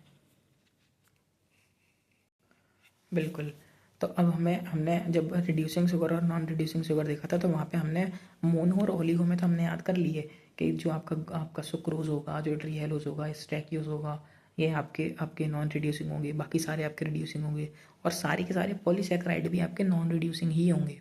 ठीक है, रिड्यूसिंग वाले आपके वही हैं सिर्फ, जो कि आपका बेनेडिक्ट टेस्ट और फेलिंग टेस्ट दे देंगे। ठीक है, अब हम बात करते हैं कि जो पॉलीसैकेराइड होता है ना, रिड्यूसिंग नॉन रिड्यूसिंग शुगर की बात अगर रखते हैं, इनका जो राइट एंड होता है वो रिड्यूसिंग एंड होता है। इनका राइट एंड रिड्यूसिंग एंड होता है, रिड्यूसिंग शुगर नहीं है बट इनके पास राइट एंड रिड्यूसिंग एंड है। क्यों, क्योंकि यहाँ पे प्रेजेंस होती है फ्री एल्डिहाइड और कीटोन ग्रुप की। ठीक है, और सिर्फ एक ही एंड है जो कि रिड्यूसिंग एंड है, क्योंकि लेफ्ट एंड आपका नॉन रिड्यूसिंग एंड होता है। अब हम बात करते हैं पॉलीसैकेराइड की। तो ऐसा जैसे कि हम जानते हैं ये नॉन शुगर है, नॉन स्वीट होते हैं टेस्ट में, अब इनमें भी आपके होमो आएंगे और आपके हेट्रो आएंगे, यानी कि सेम होमोपॉलीसेकेराइड और हेट्रोपॉलीसेकेराइड। तो यहाँ पे आपके जो होमोपॉलीसेकेराइड है वो आपके स्टार्च हैं, क्योंकि स्टार्च आपका अल्फा ग्लूकोज से बनता है, ग्लाइकोजन आपका अल्फा ग्लूकोज से बनता है, इन्यूलिन आपका बीटा फ्रक्टोज से बनता है, सेलुलोज आपका बीटा ग्लूकोज से बनता है, और काइटिन आपका बीटा नाग से बनता है। तो ये सारे होमो हैं, जिसमें सेलुलोज और काइटिन आपके स्ट्रक्चरल फॉर्मेशन करते हैं, स्ट्रक्चरल पार्ट बनाते हैं, और स्टार्च ग्लाइकोजन और इन्यूलिन आपका फूड स्टोरेज के काम करते हैं, फंक्शन है ये। और होमो में आपके आएंगे सारे के सारे स्ट्रक्चरल पार्ट बनाने वाले, जैसे कि आपका पेप्टिडोग्लाइकन हो गया, इसे म्यूरिन भी बोलते हैं, हेलोरोनिक एसिड हो गया, हेपेरिन हो गया, अगर अगर हो गया, हेमिसेलुलोज हो गया, पेक्टिन हो गया, ये सभी आपके हेटेरोपॉलीसैकेराइड हैं। ठीक है, तो हम यहाँ पे बात करते हैं स्टोरेज के बारे में। तो स्टोरेज का काम हमने देखा कि कौन कौन करते हैं, आपका स्टार्च, ग्लाइकोजन और इन्यूलिन। तो यहाँ पे reservoir material in most of the plant जो है वो स्टार्च ही होता है, प्लांट में स्टार्च ही होता है, form as an end product of photosynthesis. और इसके दो कंपोनेंट होते हैं, या दो फॉर्म में मिलता है, एक अमाइलोज और एक अमाइलोपेक्टिन। तो अमाइलोज यहाँ पे स्ट्रेट चेन है, लेकिन यहाँ पे हेडिकल स्ट्रक्चर है, ईच टर्न जो है उसके 6 रेसिड्यू होते हैं। ठीक है, 200 से यहाँ पे 1000 अल्फा ग्लूकोज यहाँ पे लिंक्ड होंगे, और यहाँ पे जो बॉन्ड मिलेगा अल्फा 1,4 ग्लाइकोसिडिक बॉन्ड मिलेगा। यहाँ पे जो है आपका हेलिकल स्ट्रक्चर होता है। तो यहाँ पे ये आयोडीन टेस्ट देता है, क्योंकि आयोडीन क्या होता है, इनकी जो सेकेंड जो आपकी रिंग है उनमें यहाँ पे ट्रैप हो जाएगा, और ये आयोडीन के साथ ब्लू कलर देगा। ठीक है, ये हमें याद रखना है कि जो स्टार्च है वो आयोडीन के साथ आयोडीन टेस्ट देगा और इसके साथ ब्लू कलर देगा, जबकि ग्लाइकोजन भी देता है लेकिन वो रेड कलर देता है। ठीक है, अब हम आगे देखेंगे अमाइलोपेक्टिन पे। तो स्टार्च की दूसरी फॉर्म अमाइलोपेक्टिन है, जो कि स्ट्रेट चेन है और यहाँ पे ब्रांचिंग है। ठीक है, ये स्ट्रेट चेन थी पर हेलिकल थी। अब यहाँ पे ब्रांचिंग जो है 25 रेसिड्यू के बाद आएगी। 2000 से यहाँ पे 2 लाख यहाँ पे अल्फा ग्लूकोज यहाँ पे अपने को देखने को मिल सकते हैं। यहाँ पे ब्रांचिंग जो है वो अगर है तो वहाँ पे ब्रांचिंग पे 1 अल्फा 1,6 ग्लाइकोसिडिक बॉन्ड देखने को मिलेगा, और वरना नॉर्मली यहाँ पे जो स्ट्रेट चेन बनी होगी जहाँ पे ब्रांचिंग नहीं है वहाँ पे अल्फा 1,4 ग्लाइकोसिडिक बॉन्ड देखने को मिलेगा। फिर हम ग्लाइकोजन के बारे में बात करते हैं, तो इसका एनिमल स्टार्च बोलते हैं। यहाँ पे रिजर्व फूड मटेरियल होता है in most of the animal, mammal में जैसे कि लिवर और मसल ये हो गया। यहाँ पे क्या होगा कि मेड अप ऑफ 30,000, यहाँ पे 30,000 अल्फा डी ग्लूकोज के रेसिड्यू मिलते हैं, और स्ट्रक्चर जो है इसका अमाइलोपेक्टिन की तरह होता है, अमाइलोपेक्टिन की तरह, यानी कि स्ट्रेट चेन फिर ब्रांचिंग। लेकिन यहाँ पे जो ब्रांचिंग है वो बहुत ज़्यादा हो रखी है, हर 10 से 14 के बाद, वहाँ पे हर 25 के बाद, यहाँ पे हर 10-14 के बाद यहाँ पे ब्रांचिंग हो रखी है, और ये रेड कलर देता है आयोडीन टेस्ट के साथ। अब हम बात करते हैं इन्यूलिन के बारे में। तो ये पॉलीमर है बीटा फ्रक्टोज का, और यहाँ पे जो लिंकिंग देखने को मिलती है वो है बीटा 1,2 लिंकेज। तो ये रिजर्व फूड मटेरियल होता है दलिया में और रिलेटेड प्लांट में। तो it is not metabolize in human body, ये ह्यूमन बॉडी में मेटाबोलाइज नहीं होता है और रेडिली फिल्टर हो जाता है किडनी से। तो यहाँ पे हम अपनी किडनी के फंक्शंस को चेक करने के लिए इसे यूज़ कर सकते हैं, GFR को चेक करने के लिए इसको यूज़ करते हैं इन्यूलिन का। अब हम बात करते हैं स्ट्रक्चरल पार्ट बनाने वाली, जिसमें हम सेलुलोज और काइटिन के बारे में बात करते हैं। तो जो सेलुलोज है आपका, वो आपका most abundant organic compound on the earth है, मोस्ट अबंडेंट ऑर्गेनिक कंपाउंड है। ठीक है, अब हम बात करते हैं, ये प्रेजेंट सेल वॉल में प्रेजेंट होता है, पॉलीमर होता है बीटा डी ग्लूकोज का, और बीटा 1,4 ग्लाइकोसिडिक बॉन्ड यहाँ पे देखने को मिलता है, और यहाँ पे टोटल 6000 रेसिड्यू देखने को मिलते हैं। ठीक है, तो एक बार मैं बता दूँ, अमाइलोज में आपके 200 से 1000 आपके रेसिड्यू थे, अमाइलोपेक्टिन में 2000 से 2 लाख थे, ग्लाइकोजन में 30,000 थे, और सेलुलोज में 6000 हैं। ठीक है, तो सबसे ज़्यादा अमाइलोपेक्टिन में देखने को मिल सकते हैं 2000 से 2 लाख, और ग्लाइकोजन में भी ज़्यादा है 30,000, सेलुलोज में 6000 ही हैं, और अमाइलोज में 200 से 1000 है। ठीक है, ब्रांचिंग की अगर हमें याद रखनी है तो अमाइलोज में हर 25 के बाद, अगर अमाइलोपेक्टिन में हर 25 के बाद, और ग्लाइकोजन में 10 से 14 के बाद। लेकिन अमाइलोज में आपकी हेलिकल स्ट्रक्चर बनेगा तो हर 6 रेसिड्यू के बाद हेलिकल हो जाएगा। लेकिन ये क्योंकि स्ट्रेट चेन है, यहाँ पे कोई ब्रांचिंग नहीं है सेलुलोज में, ये आयोडीन टेस्ट देता ही नहीं है, ये अनब्रांच्ड है, तो यहाँ पे आयोडीन बाइंड ही नहीं कर सकता, इसीलिए ये पेपर फॉर्मेशन में यूज़ होता है इसका, सेलुलोज का। ठीक है, अब हम आगे बढ़ते हैं काइटिन की तरफ। तो काइटिन जो है वो second most abundant organic compound है, फर्स्ट सेलुलोज था, सेकंड ये है। ये सेल वॉल ऑफ फंगस में मिलता है, इसके अलावा एक्सोस्केलेटन ऑफ आर्थ्रोपोड में मिलता है। ये एन एसिटाइल ग्लूकोसामाइन का पॉलीमर है, और यहाँ पे बीटा 1,4 ग्लाइकोसिडिक बॉन्ड हमें देखने को मिलता है। अब हम बात करते हैं हेट्रोपॉलीमर, जैसे कि पेप्टिडोग्लाइकन जिसका नाम यूरिन है। तो ये सेल वॉल ऑफ बैक्टीरिया में देखने को मिलता है और ये नाग और नाम का पॉलीमर है। ठीक है। हाइलुरोनिक एसिड के बारे में बात करते हैं तो ये आपका कनेक्टिव टिश्यू में देखने को मिलता है और ये जो है आपका ग्लूकोरोनिक एसिड और नाग का पॉलीमर है। अब हम अगला टॉपिक स्टार्ट करते हैं, अमीनो एसिड्स। तो अमीनो एसिड्स में आपका एक अमाइन ग्रुप होगा और एक आपका COOH वाला ग्रुप होगा। ठीक है। तो इनको हम सब्सटीट्यूटेड मीथेन भी बोलते हैं, क्योंकि यहाँ पे अगर आप एक मीथेन में 4 हाइड्रोजन है, 1 कार्बन है, तो आप एक हाइड्रोजन को हटा के कोई भी R साइड चेन ग्रुप लगा दो, एक H को हटा के कार्बोक्सिलिक एसिड और एक H को हटा के अगर आप NH2 यानी कि अमाइन ग्रुप लगा लो तो इसको हम अमीनो एसिड बोलेंगे। ठीक है। तो इस कार्बन को हम अल्फा कार्बन बोलेंगे, क्योंकि यहाँ पे NH2 और COOH लगे हुए हैं तो इसको अल्फा कार्बन बोलेंगे जब उसी कार्बन पर लगे होते हैं, और इस अमीनो एसिड को हम अल्फा अमीनो एसिड बोलेंगे। ठीक है। अब प्रोटीन अमीनो एसिड के बारे में बात करें तो 20 तरह के प्रोटीन अमीनो एसिड होते हैं, जिससे कि एग्जांपल है मिथ्योनिन, एलेनिन, टायरोसिन। ये आपके प्रोटीन अमीनो एसिड हैं जो कि प्रोटीन बनाने के काम आते हैं। ये सिर्फ 20 होते हैं।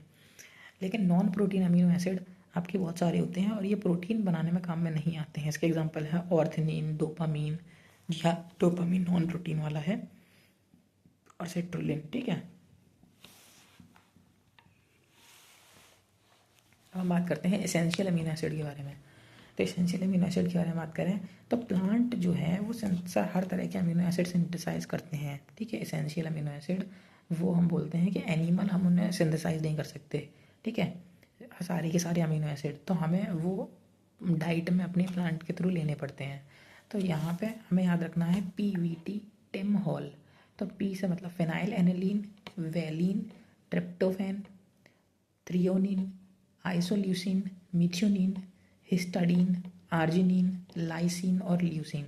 तो हमें याद रखना है कि यहाँ पे T से टायरोसिन नहीं है और A से एलेनिन नहीं है। T से यहाँ पे ट्रिप्टोफैन है और A से आपका आर्जिनिन है, लेकिन टायरोसिन नहीं है, एलेनिन नहीं है।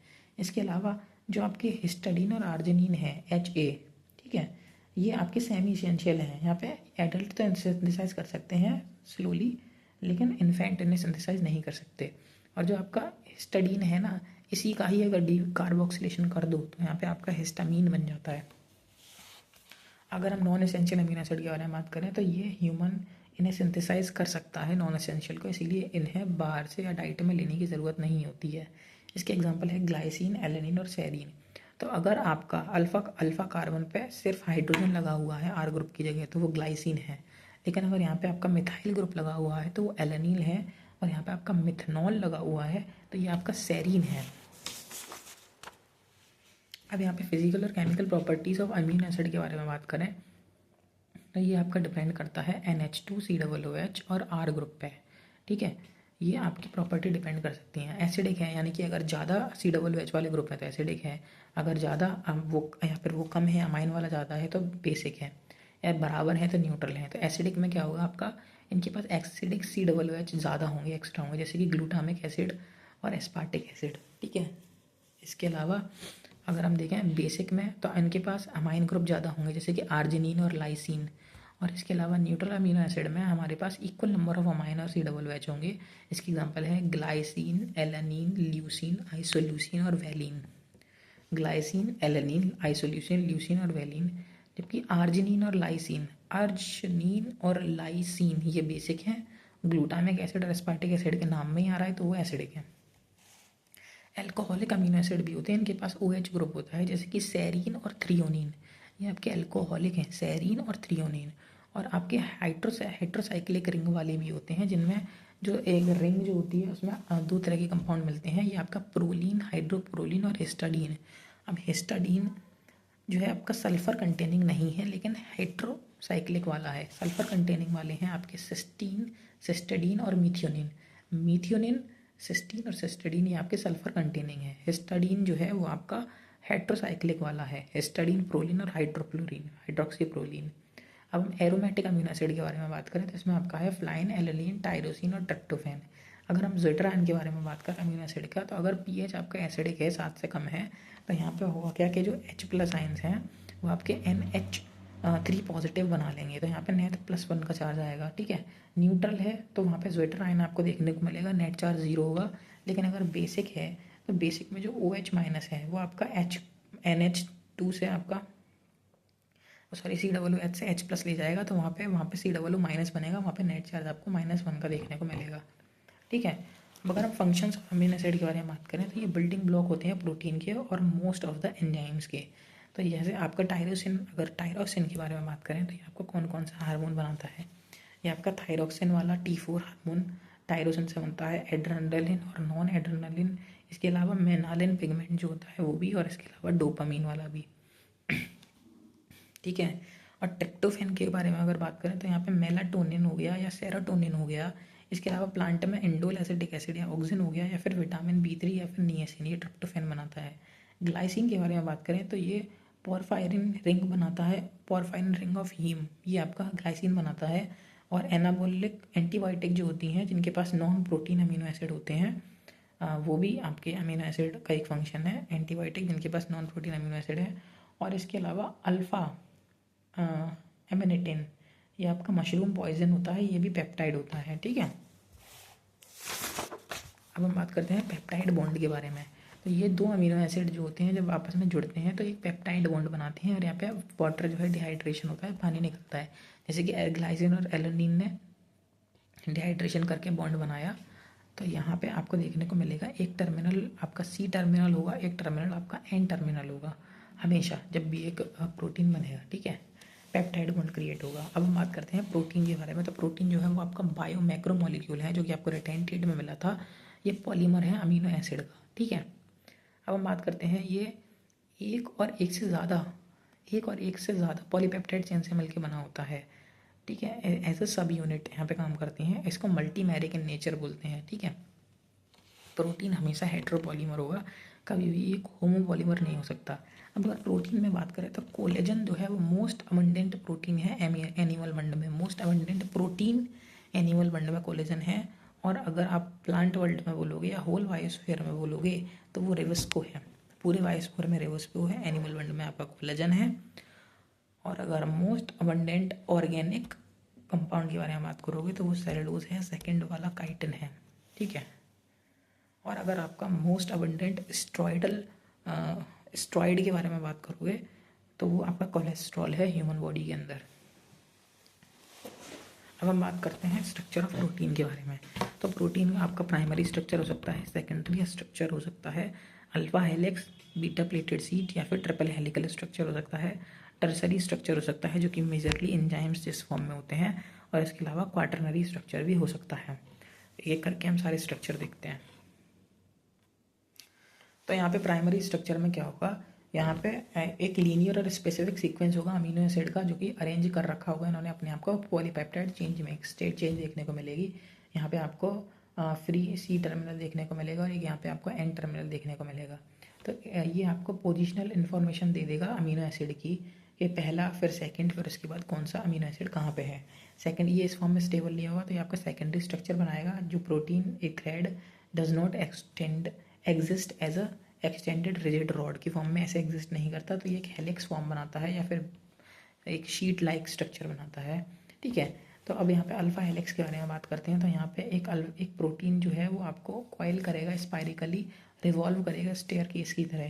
तो यहाँ पे आपको इंट्रामोलिकुलर हाइड्रोजन बॉन्डिंग देखने को मिलेगी Nth और N+4 के बीच में, अमीनो एसिड के बीच में। ठीक है। तो इसके एग्जांपल आपको अल्फा कैरेटिन या फिर मायोसिन। तो मायोसिन जो है वो भी आपका राइट हैंडेड हेलिक्स की फॉर्म में ही है। ठीक है।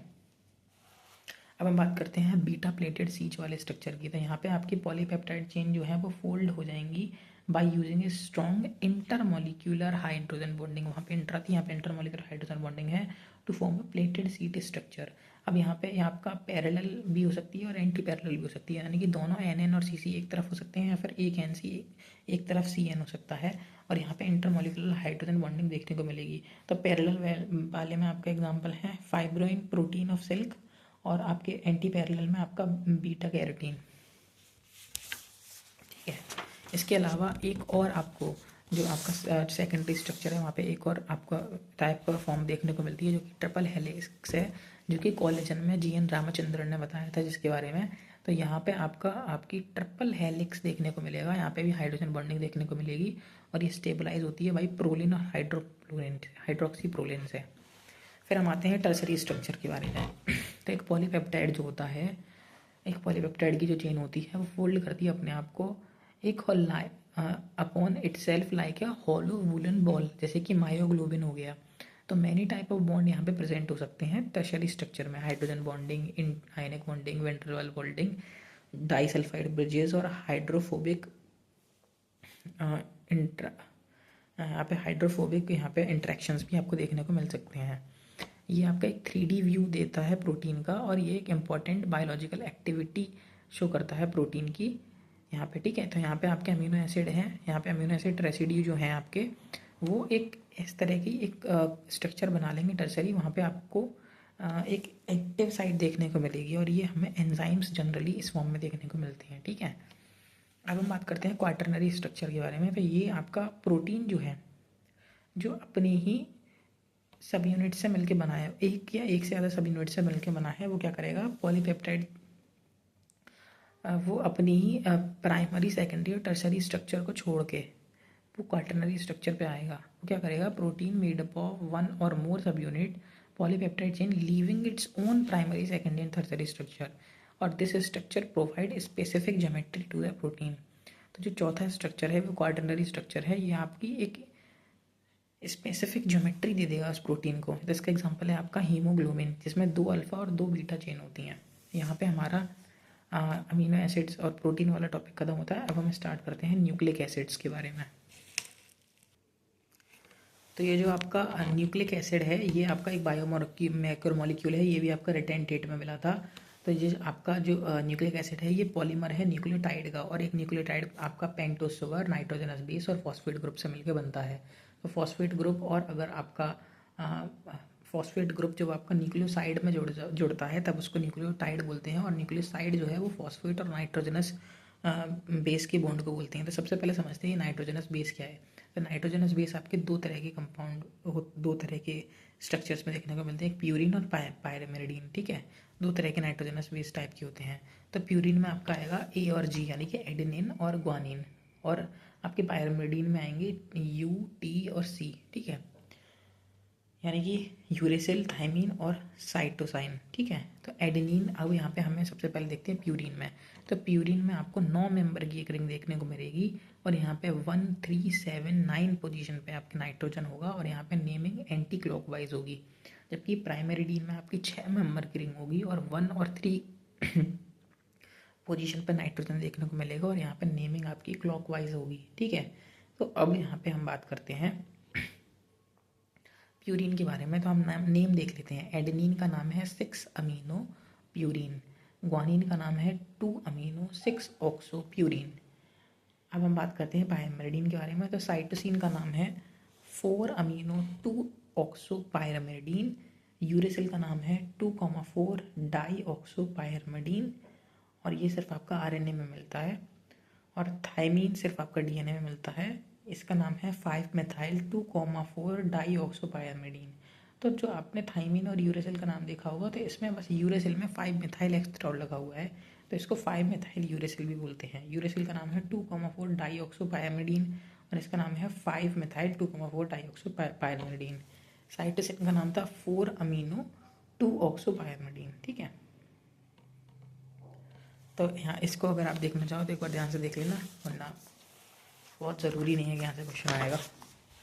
अब हम बात करते हैं पेंटोस शुगर के बारे में, जो कि हम पहले भी देख चुके हैं। ये राइबोस शुगर है, एक एल्डोस शुगर है, आरएनए में मिलती है। कार्बन नंबर 2 से अगर ऑक्सीजन हटा देंगे तो इसको डीऑक्सीराइबोस बोलेंगे, जो कि डीएनए में मिलती है, लेकिन सिर्फ राइबोस होगी तो वो आरएनए में मिलती है। अब एक फॉस्फेट ग्रुप के बारे में बात करें, तो जो आपका फॉस्फोरिक एसिड होता है, अगर उसमें से आप 3 OH में से हाइड्रोजन निकाल दें तो आपको PO4 3- जो आयन देखने को मिलता है, उसको हम फॉस्फेट ग्रुप या फिर फॉस्फेट आयन बोलते हैं। और हम जानते हैं कि एस्टर क्या होता है, C double bond OR ester होता है, और ROR ईथर होता है। तो यहाँ पे हम जब बॉन्डिंग बनाएंगे तो हमें एस्टरेट बॉन्डिंग देखने को यहाँ पे मिलेगी। तो होता क्या है कि जब हम एक राइबोस शुगर को देखते हैं, तो यहाँ पे हम देख रहे हैं एक कार्बन नंबर 1 है, कार्बन नंबर 2 है, 3 है, 4 है, 5 है। जो आपका सबसे पहले कार्बन नंबर 1 पे एक नाइट्रोजनस बेस आके जुड़ जाता है। तो नाइट्रोजनस बेस जो होता है वो N ग्लाइकोसिडिक बॉन्ड से यहाँ पे जुड़ता है, ठीक है। तो जब आपका नाइट्रोजनस बेस एक आपकी राइबोस शुगर से जाके मिल जाता है, तो इसको हम न्यूक्लियोसाइड बोलते हैं। और कार्बन नंबर 5 पे आपका एक फॉस्फेट जो ग्रुप होता है वो आके जुड़ता है फॉस्फो ईस्टर बॉन्ड से। तो जब ये फॉस्फो ईस्टर बॉन्ड से जुड़ जाता है तो यहाँ पे आपका एक न्यूक्लियोटाइड बन जाता है। अब एक न्यूक्लियोटाइड और दूसरे न्यूक्लियोटाइड को जब आपस में जोड़ना होगा तो कार्बन नंबर 3 और कार्बन नंबर 5 के बीच में बॉन्डिंग होगी, यानी कि दूसरे वाले का कार्बन नंबर 5 पे जुड़ा हुआ जो फॉस्फेट है वो इस वाले जो इससे पहले वाला है उसके कार्बन नंबर 3 से बॉन्डिंग बने करेगा और यहाँ पे फॉस्फो डाईस्टर बॉन्ड बनेगा और ऐसे करके ये जुड़ते चले जाएंगे, बहुत लंबी चेन बन जाएगी। ठीक है, तो आपको एक एंड तो ऊपर मिलेगा जो कि है आपका 5 एंड जहाँ पे फॉस्फेट एक फॉस्फेट ग्रुप जुड़ा हुआ है, और एक एंड सबसे नीचे आपको मिलेगा जो कि आपका होगा 3 एंड जहाँ पे आपका OH वाला ग्रुप आपको देखने को मिलेगा। ठीक है, किसी भी एक लॉन्ग चेन में न्यूक्लिक एसिड की। ठीक है, तो यहाँ पे आपने को न्यूक्लियोसाइड देखने को मिला, एक पेंटोस शुगर और नाइट्रोजनस बेस, और एक न्यूक्लियोटाइड देखने को मिलेगा, पेंटोस शुगर नाइट्रोजनस बेस और एक फॉस्फेट ग्रुप। ठीक है, अपन को बॉन्डिंग देखने को मिलेगी एन ग्लाइकोसिडिक बॉन्डिंग, फॉस्फोईस्टर बॉन्डिंग और फॉस्फोडाईस्टर बॉन्डिंग यहाँ पे अपन को देखने को मिलेगी। अब अगर हम बात करें न्यूक्लियो नाइट्रोजनस बेस जो है, अगर उनमें अगर जुड़ जाता है आपकी आपकी शुगर तो उससे न्यूक्लियोसाइड बनता है। तो एडेनिन से बनेगा एडिनोसाइन, ग्वानिन से ग्वानोसाइन, साइटोसिन से साइटोडीन, ये थाइमीन से थाइमिडीन, यूरेसिल से यूरेडीन, और इन्हीं के रेस्पेक्टिव एसिड बनेंगे जब वो न्यूक्लियोटाइड बन जाएंगे, यानी कि उसमें जब फॉस्फेट ग्रुप भी आके जुड़ जाएगा। तो adenylic acid, guanylinic acid, cytidinylic acid, thymidinylic acid और यूरेडाइलिक एसिड। तो जो आपकी डीन वाली हैं साइटेडीन, थाइमिडीन और यूरेडीन, तो इनमें वैसे एसिड हैं, और एडिनोसाइन और ग्वानोसाइन में वैसे एसिड हैं। अब बात करते हैं कि डीएनए जो है वो पहली बार डिस्कवर किया था फ्रेडरिक मिशन ने 1869 में। ठीक है, तो इन्होंने बताया कि एसिडिक सब्सटेंस है जो कि न्यूक्लियस के अंदर पाया जाता है, और अल्टमान ने बाद में इसका नाम न्यूक्लिन रखा। न्यूक्लिन जो कि आपका डीएनए हो सकता है, न्यूक्लिक एसिड यानी कि डीएनए हो सकता है, और आरएनए भी हो सकता है। और फ्लेमिंग की बात जो हमने करी है, उन्होंने वर्ड क्रोमेटिन दिया था। अब हम बात करते हैं इवनिंग चारगाफ के रूल के बारे में। जब यहाँ पे इन्होंने इवनिंग चारगाफ ने कुछ रूल प्रपोज किए, स्ट्रक्चर जब डीएनए के स्ट्रक्चर इन्होंने बताया कि इन रूल्स को फॉलो करते हुए स्ट्रक्चर बनते हैं, तो जितने अमाउंट ऑफ प्यूरिन होंगे उतने अमाउंट ऑफ पायरिमिडीन होंगे, क्योंकि ए आपका टी से बॉन्ड बनाएगा, जी आपका सी से बॉन्ड बनाएगा, तो A plus ji C plus T के बराबर होगा, यानी कि ठीक है, ए जो है आपका टी से डबल बॉन्ड से जुड़ेगा और जी आपका ट्रिपल बॉन्ड से जुड़ेगा। ए जितने होंगे उतने ही टी होंगे, और ए सी जी जितने होंगे उतने सी होंगे।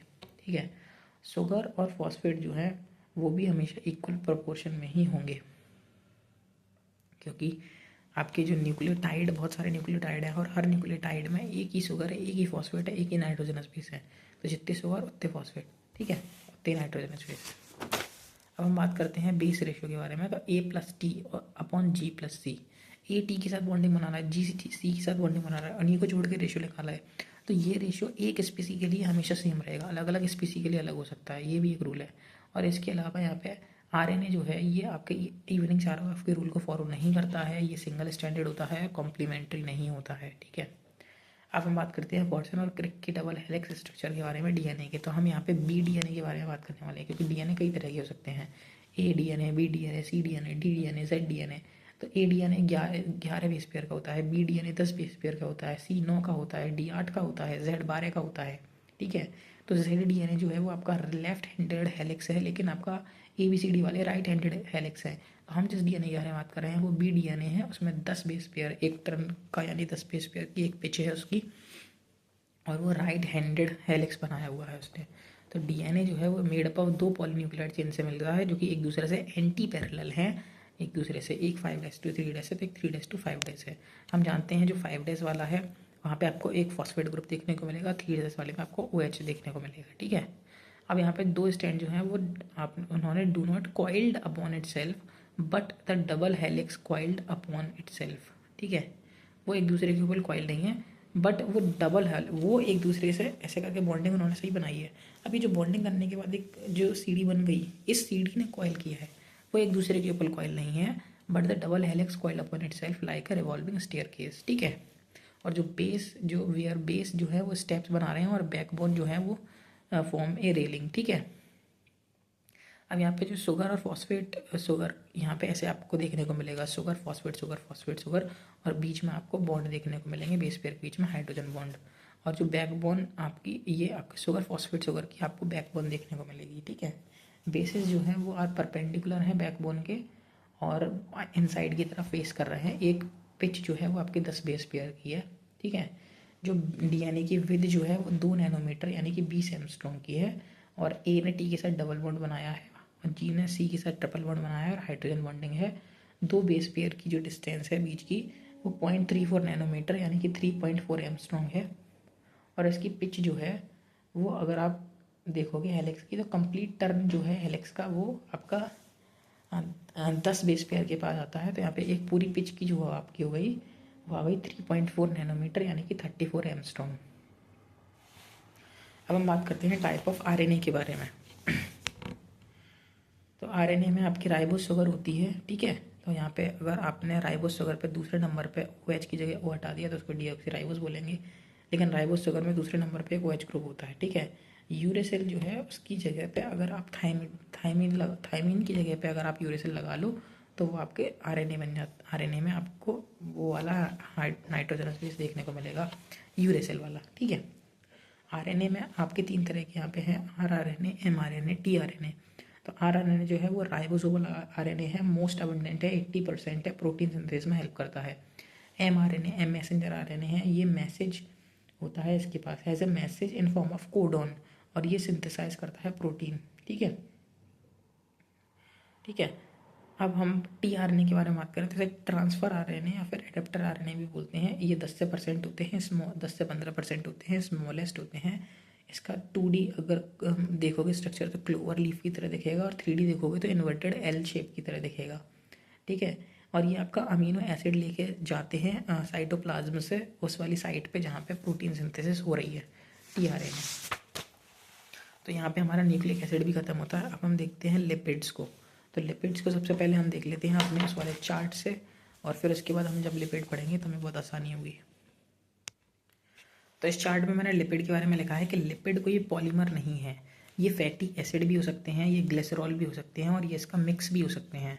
ये ग्लिसरॉल फैटी एसिड का मिक्सचर हो सकते हैं, और उस मिक्स को भी हम पॉलीसेकेराइड या पॉलीमर नहीं बोलेंगे, वो भी आपका होगा आपका मोनोमरी, ठीक है।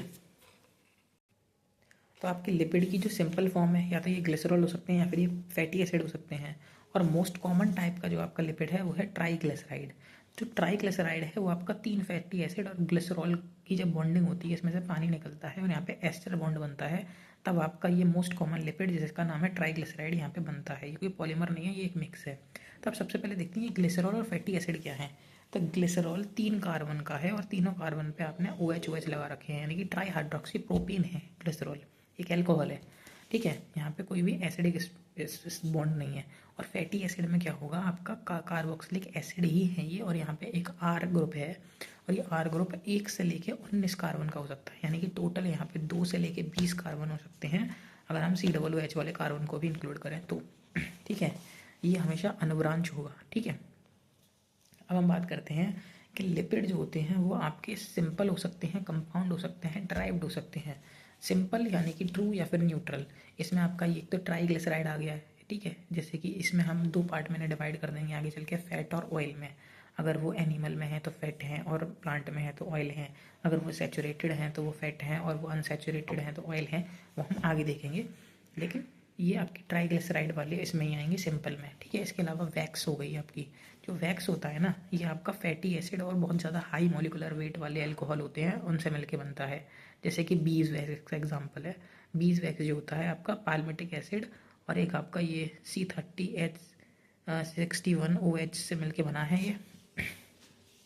तो ये आपका बहुत ज़्यादा हैवी अल्कोहल से बी वैक्स मिलके बना है। फिर इसके बाद कंपाउंड लिपिड जो होते हैं, इसमें आपका एक कोई नॉन लिपिड पार्ट भी होता है, ठीक है। तो जैसे कि आपका फॉस्फोलिपिड हो गया, क्रोमो वाला हो गया, क्रोमोलिपिड जैसे कि बीटा कैरोटीन, ग्लूकोलिपिड, लिपोप्रोटीन और स्फिंगोलिपिड, ये आपके कंपाउंड लिपिड के एग्जांपल हैं। और डेराइव्ड लिपिड के एग्जांपल है एस्टेरॉइड्स, जैसे कि आपका कोलेस्ट्रॉल या फिर प्रोस्टाग्लैंडिन। तो ये आपके लिपिड से बने। अब जैसे कोलेस्ट्रॉल है तो ये आपका बना है, ठीक है, लिपिड से, लेकिन इस कोलेस्ट्रॉल में कोई भी COOH वाला ग्रुप नहीं है, ठीक है। तो ये आपका कोलेस्ट्रॉल बहुत सारी चीज़ें बनाने के काम में आएगा, आगे हम देखेंगे, ठीक है, बहुत इंपॉर्टेंट है ये। ठीक है। लेकिन ये स्टेरॉयड हार्मोन्स का प्रिकर्सर है, एक्चुअली ये बहुत सारे हार्मोन्स बनाने में काम आता है कोलेस्ट्रॉल, और इसके पास कोई भी एसिडिक ग्रुप नहीं है, ये एक्चुअल में सारे अल्कोहल वाले हैं इसके ऊपर। ठीक है। इसके अलावा प्रोस्टाग्लैंडिन है जो आपका फुल्ली डेवलप फीटस होता है, जो आपका रिलीज करता है प्रोस्टाग्लैंडिन, वो भी आपका एक स्टेरॉयड लिपिड है, हार्मोन नहीं है। अब हम बात करते हैं फैटी एसिड को हमने दो तरह से डिवाइड किया हुआ है, एक सैचुरेटेड और एक अनसैचुरेटेड। तो सैचुरेटेड में हमने डाला है यहाँ पे, सैचुरेटेड में इनके पास कोई भी डबल बॉन्ड या ट्रिपल बॉन्ड नहीं होगा, लेकिन अनसैचुरेटेड में इनके पास डबल बॉन्ड या ट्रिपल बॉन्ड होगा। तो सैचुरेटेड वाले में आपके जनरली आपके जो आपका एनिमल फैट आता है वो आता है, ये सॉलिड होता है, इनका मेल्टिंग पॉइंट बहुत ज़्यादा कम है, यानी कि ये आपके रूम टेम्परेचर पे भी मेल्ट हो रखे हैं। ठीक है। तो जैसे कि इसका एग्जांपल है आपका बटर और घी। आई एम वेरी सॉरी, मैंने उल्टा बोल दिया यहाँ पे। इनका जो मेल्टिंग पॉइंट है वो, इनका मेल्टिंग पॉइंट जो है वो थोड़ा ज़्यादा है, और ये आपका सॉलिड फॉर्म में रहती हैं रूम टेम्परेचर पे, जैसे बटर और घी। तो ये मोस्टली आपके सैचुरेटेड ही होंगे, ये हमारी हार्मफुल होते हैं, नॉन एसेंशियल होते हैं। ठीक है। तो इसका एग्जाम्पल अगर मैं दूँ सैचुरेटेड वाले का, तो एक पाल्मेटिक एसिड हो गया जो कि 16 कार्बन का है। COOH वाले को हटा दो तो R में 15 कार्बन है यहाँ पे, और एक स्टेरिक एसिड हो गया जो कि 18 कार्बन का है। ठीक है। तो ये सैचुरेटेड वाले में आ गई। और अनसैचुरेटेड में आपके दो आते हैं, मोनो अनसैचुरेटेड मोफा या फिर पॉली अनसैचुरेटेड है कि पूफा। तो मोनो अनसैचुरेटेड यानी मोफा में आपका एग्जांपल है ओलिक एसिड जो कि 18 कार्बन का है। इसके अलावा ओलिव ऑयल और पीनट ऑयल ये भी है। और पॉली अनसैचुरेटेड में आपके लेनोलिक एसिड, लेनोलेनिक एसिड और आपका एराकिडोनिक एसिड। ठीक है। तो लेनोलेइक एसिड आपका 18 कार्बन का है, यहाँ पे 2 अनसैचुरेशन है। लेनोलेनिक में आप 18 कार्बन का है, इसमें 3 अनसैचुरेशन है। और आपका एराकिडोनिक एसिड जो है आपका ये 20 कार्बन का है, और यहाँ पे 4 अनसैचुरेशन है। इसके अलावा gingelly oil, sunflower oil, safflower oil, fish oil, बहुत सारी फिश का ऑयल, ये सभी आपका अनसैचुरेटेड वाले में पूफा में आते हैं। ठीक है। तो ये आपके एसेंशियल फैटी एसिड है, इन्हें हमारी बॉडी खुद नहीं बनाती है, तो इन्हें हमें बाहर से लेना पड़ता है।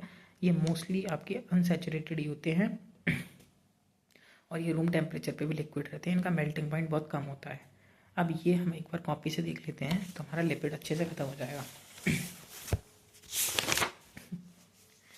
तो हम जानते हैं जो लिपिड है वो हमें एसिड इनसॉल्युबल पूल में यानी कि रिटेंटेट में मिला था, बट ये कोई स्ट्रिक्टली बायोमैकर मॉलिक्यूल नहीं है, ये इनसॉल्युबल होते हैं पानी में। पानी पोलर है, हाइड्रोफोबिक होती हैं ये, तो ये क्या करते हैं, लेकिन ये सॉल्युबल होते हैं ऑर्गेनिक सॉल्वेंट में, जैसे कि बेंजीन, क्लोरोफॉर्म और एसीटोन। ठीक है। तो ये कोलोइडल होते हैं नेचर में, और ये वेसिकल्स बना लेते हैं पानी में। एग्जाम्पल है इसका इमल्शन। ठीक है। अब यहाँ पे आपका देखने को मिलेगा बटर, घी, वेजिटेबल ऑयल, बीटा कैरोटीन और लाइकोपीन टमाटो में मिलता है, बीटा कैरोटीन कैरेट में मिलता है, ये इसके एग्जाम्पल हैं। ठीक है। हम देखते हैं अभी कि कौन किस कैटेगरी में लाई करता है, हम पहले भी देख चुके हैं, अभी टेबल से आप फिर देखेंगे। तो यहाँ पे हम देखते हैं लिपिड कोई पॉलीमर नहीं है, ये फैटी एसिड हो सकता है, ग्लिसरॉल हो सकता है, इसका मिक्स होता है। ग्लिसरॉल जो है वो ट्राईहाइड्रोक्सीप्रोपेन है। ठीक है। ये मोस्ट कॉमन है, सिंपल लिपिड है। यहाँ पे 3 फैटी एसिड और एक ग्लिसरॉल में जब बॉन्डिंग निकलती है, कार एस्टर बॉन्डिंग बनती है, तो ट्राईग्लिसराइड बनता है, जो कि पॉलीमर नहीं है, सिर्फ मिक्स है, यही लिखा है। फैटी एसिड जो है वो अनब्रांच्ड चेन है हाइड्रोकार्बन की और कार्बोक्सिलिक एसिड की। ठीक है। तो यहाँ पे आपके जो आर ग्रुप है उसे 1 से 19 कार्बन या फिर 2 से 20 कार्बन यहाँ पे हो सकते हैं। फैटी एसिड दो तरह के हैं, सैचुरेटेड और अनसैचुरेटेड। तो यहाँ पे मैंने सैचुरेटेड में इनके पास डबल बॉन्ड ट्रिपल बॉन्ड नहीं होंगे, अनसैचुरेटेड में होंगे। ठीक है। एक सेकेंड। तो फैटी एसिड में ज़्यादातर आगे वो जो टेबल में लिखा था वही सब है, बस एक बार मैं रिपीट कर रहा हूँ जल्दी जल्दी। ठीक है। तो फैटी एसिड मैंने बोला कि यहाँ पे आर जो है वो 119 कार्बन के होंगे या फिर 2 से 20 कार्बन के होंगे। फैटी एसिड यहाँ पे सैचुरेटेड है या फिर अनसैचुरेटेड है। सैचुरेटेड में डबल बॉन्ड ट्रिपल बॉन्ड नहीं होगा, अनसैचुरेटेड में डबल या ट्रिपल बॉन्ड होगा। सैचुरेटेड में यहाँ पे आपके एग्जांपल है पाल्मेटिक एसिड 16 कार्बन का, सीरिक एसिड 18 कार्बन का। ये बॉडी में सिंथेसाइज हो जाते हैं, नॉन एसेंशियल होते हैं, हार्मफुल होते हैं, जैसे कि कोलेस्ट्रॉल हो गया, ये आपका डेराइव्ड है। ठीक है। सैचुरेटेड वाले, हाँ, इसमें कोलेस्ट्रॉल, हाई कोलेस्ट्रॉल लेवल हो जाएगा बॉडी में इनकी वजह से। ठीक है। और कोलेस्ट्रॉल जो होता है वो आपका ड्राइव्ड होता है, जस्ट एक अल्कोहल है, इसके पास कोई कार्बोक्सिलिक एसिड ग्रुप नहीं है। ये मोस्ट अबंडेंट स्टेरॉइड है बॉडी में हमारी में। ठीक है।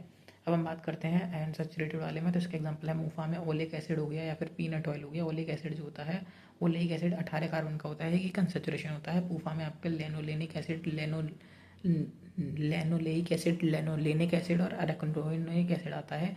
तो लेनोलेइक एसिड 18 कार्बन का 2 अनसैचुरेशन, लेनोलेनिक एसिड 18 कार्बन का 3 अनसैचुरेशन, अरेकिडोनिक एसिड यहाँ पे 20 कार्बन का 4 अनसैचुरेशन होता है।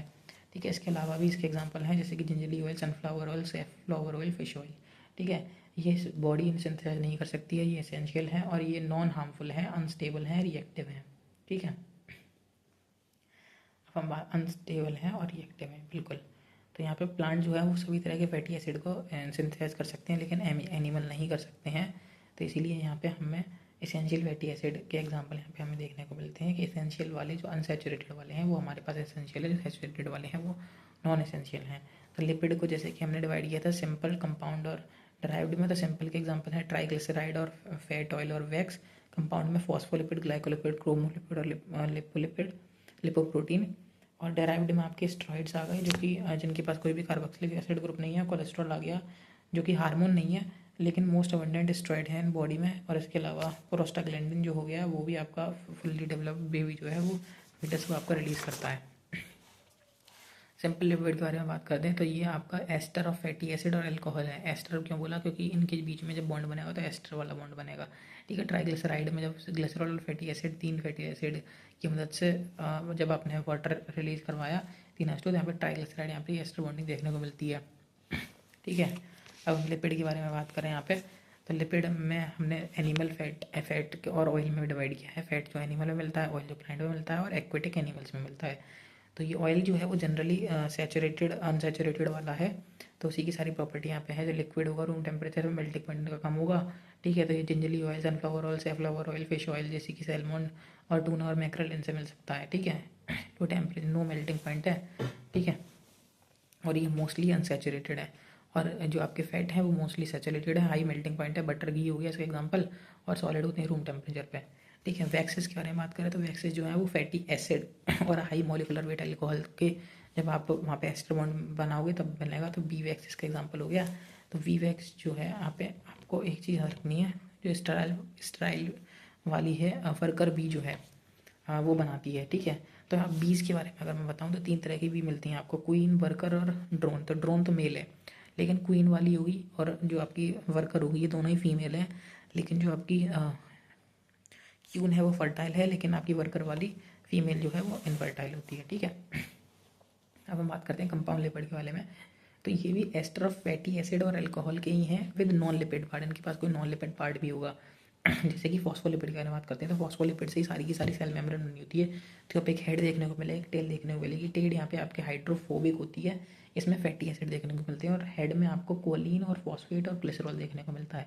ठीक है, तो ये एम्पीपैथिक मॉलिक्यूल था, इसमें दोनों हाइड्रोफोबिक और हाइड्रोफिलिक दोनों तरह का आपको पार्ट देखने को मिलता है। इसके अलावा यहाँ पे एक लेसिथिन जो है, जो कि एक सर्फेक्टेंट है, जो कि आपकी एल्वुलाई रिलीज करती हैं, जो आपकी कोलैप्स होने से बचाता है और एल्वुलाई को। ठीक है, ठीक है, तो ये आपका एम्ब्रियो में, जो एम्ब्रियो होता है, डेवलपिंग फीटस होता है, उसमें 7 मंथ के बाद बनना स्टार्ट होता है। अगर उससे पहले प्री मैच्योर डिलीवरी हो जाती है तो वहाँ पे बच्चे को बचाना बहुत मुश्किल हो जाता है, क्योंकि वो कोलैप्स हो जाते हैं।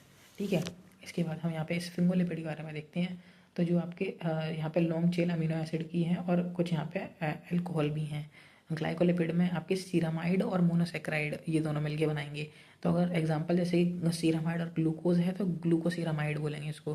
ठीक है, सीरेब्रोसाइड बोलेंगे, और सीरामाइड और गैलेक्टोज है तो गैलेक्टोसीरेब्रोसाइड बोलेंगे। तो गैलेक्टोसीरेब्रोसाइड जो होता है वो स्टेम सेल्स की सेल मेम्ब्रेन में प्रेजेंट होता है। स्टेम सेल्स जो किसी में भी कन्वर्ट हो सकती हैं, जो कि सिर्फ आपके एम्ब्रियो तभी मिलती हैं। ठीक है, अब हम क्रोमोलिपिड के बारे में बात करते हैं। इसके एग्जांपल है बीटा कैरोटीन, जो कि आपका कैरेट में मिलता है, जो कि प्रिकर्सर है विटामिन ए का, और इसके अलावा लाइकोपीन जो कि टमाटो में मिलता है। हम बात करते हैं लिपोप्रोटीन। लिपोप्रोटीन मतलब लिपिड प्लस प्रोटीन। तो इसके एग्जांपल है काइलोमाइक्रोन, एचडीएल और एलडीएल, यानी कि लो डेंसिटी और हाई डेंसिटी लिपिड। ठीक है, अब हम बात करते हैं डेराइव्ड लिपिड के बारे में। तो इसका एग्जांपल है स्टेरॉइड। स्टेरॉइड जो है, स्टेरॉइड में आपके एग्जांपल आएगा कोलेस्ट्रॉल का।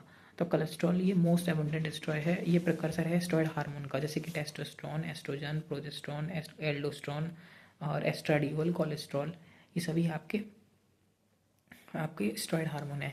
ये स्टेबलाइज करेगा आपका सेल मेम्ब्रेन को, और इसके अलावा फॉर्म करेगा बाइल सॉल्ट, जैसे कि ये बाइल सॉल्ट भी यही बनाता है, ठीक है। और इसके अलावा ये विटामिन डी को स्किन में जब हम धूप में in the presence of sunlight बैठते हैं तो वो भी आपका यही बनाता है आपका कोलेस्ट्रॉल। और इसके अलावा ये आपका इसके पास कोई भी कार्बोक्सिलिक एसिड वाला ग्रुप नहीं होता है, ठीक है। तो यहाँ पे हमारा लिपिड वाला पार्ट भी ख़त्म होता है। आगे चलते हैं और अब हम देखते हैं मेटाबॉलिक रिएक्शंस को और उसके बाद एंजाइम्स को। तो सबसे पहले देखते हैं यहाँ से कि जो सेल है इसके पास बायोमोलिक्यूल हैं, मेटाबोलाइट्स हैं, इनकी कंसंट्रेशन है मोल पर लीटर या मोल पर सेल में। तो यहाँ पे होता क्या है कि मेटाबॉलिक रिएक्शंस यहाँ पे चलती रहती हैं जो कि कैटलाइज्ड रिएक्शन है। एंजाइम्स इन्हें कैटलाइज करते हैं, तो जैसे कि मेंटेन करना ब्लड ग्लूकोज लेवल को, जो कि आपका 4.2 मिली मोल पर लीटर से 6.1 मोल मिली पर लीटर ही होना चाहिए। तो यहाँ पे आपके हार्मोन्स वगैरह हैं जो कि इसे मेंटेन करते हैं, जैसे कि डाइसैकेराइड हो गया। तो डाइसैकेराइड में अगर आप वाटर डालोगे तो आपके मोनोसैकेराइड में ब्रेक हो जाएगा। या फिर अमीनो एसिड है तो उसमें अगर आपका COOH वाला ग्रुप आप निकाल दोगे तो वो अमाइन में कन्वर्ट हो जाएगा। तो ये जो रिएक्शंस हैं ये मेटाबॉलिक रिएक्शंस हैं। मेटाबॉलिक रिएक्शंस जो है वो आपकी दो तरह की हो सकती हैं, तो कैटाबॉलिक हो सकती हैं, एक एनाबॉलिक हो सकती हैं। तो एनाबॉलिक को हम बोलते हैं बायोसिंथेटिक पाथवे, क्योंकि यहाँ पे सिंपल से कॉम्प्लेक्स चीज़ बन रही है। यहाँ पे आपकी कोई चीज़ फॉर्म हो रही है, जैसे एसिटिक एसिड 2 कार्बन का है तो इसने एनर्जी लेके बहुत सारा कोलेस्ट्रॉल बना दिया, तो ये एक एंडोथर्मिक प्रोसेस है, ठीक है। लेकिन अगर आपकी कैटाबॉलिक रिएक्शन के बारे में बात करेंगे तो इसे डिग्रेडेशन पाथवे बोलते हैं। यहाँ पे कॉम्प्लेक्स जो है सिंपल पार्ट में टूटेगा, जैसे ग्लूकोज 6 कार्बन का है तो ये लैक्टिक एसिड के 2 मॉलिक्यूल्स में ब्रेक हो गया, तो यहाँ पे आपकी एनर्जी लगी। दिस इज एक्सोथर्मिक प्रोसेस, ठीक है। तो अब हम बात करते हैं ATP के बारे में। तो एनर्जी जो है वो बॉडी में ATP की फॉर्म में स्टोर होती है। तो यहाँ पे 3 फॉस्फेट ग्रुप होते हैं। अब ये जो एनर्जी है ये हम मैकेनिकल वर्क में, ऑस्मोटिक वर्क में या बायोसिंथेटिक वर्क में हम यूज़ कर सकते हैं।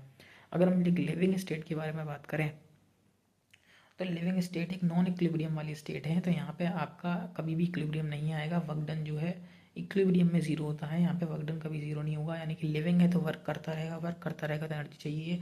और एनर्जी अगर उसे चाहिए तो वहाँ पे मेटाबॉलिज्म की ज़रूरत पड़ेगी, क्योंकि वहीं एनर्जी आपकी रिलीज होती है, ठीक है। तो अब एंजाइम्स के बारे में अगर हम बात करें तो एंजाइम्स जो होते हैं इनके पास अपने प्राइमरी सेकेंडरी टर्शियरी स्ट्रक्चर होते हैं। तो ये बायोकैटलिस्ट होते हैं, मोस्टली ये प्रोटीन होते हैं, एक्सेप्ट आपका RNA जो है आपका एंजाइम है, जैसे कि राइबोजाइम या फिर राइबोन्यूक्लियेज, ठीक है। तो अब यहाँ पे अब हम बात करते हैं प्रोटीन जो है वो chain fold upon itself and chain cry cross करती है with each other to form a crevices या पॉकेट। तो ये अपने ही अंदर क्राई क्रॉस वगैरह करके एक स्ट्रक्चर बनाती है, एक सर्वाइस और पॉकेट जैसा।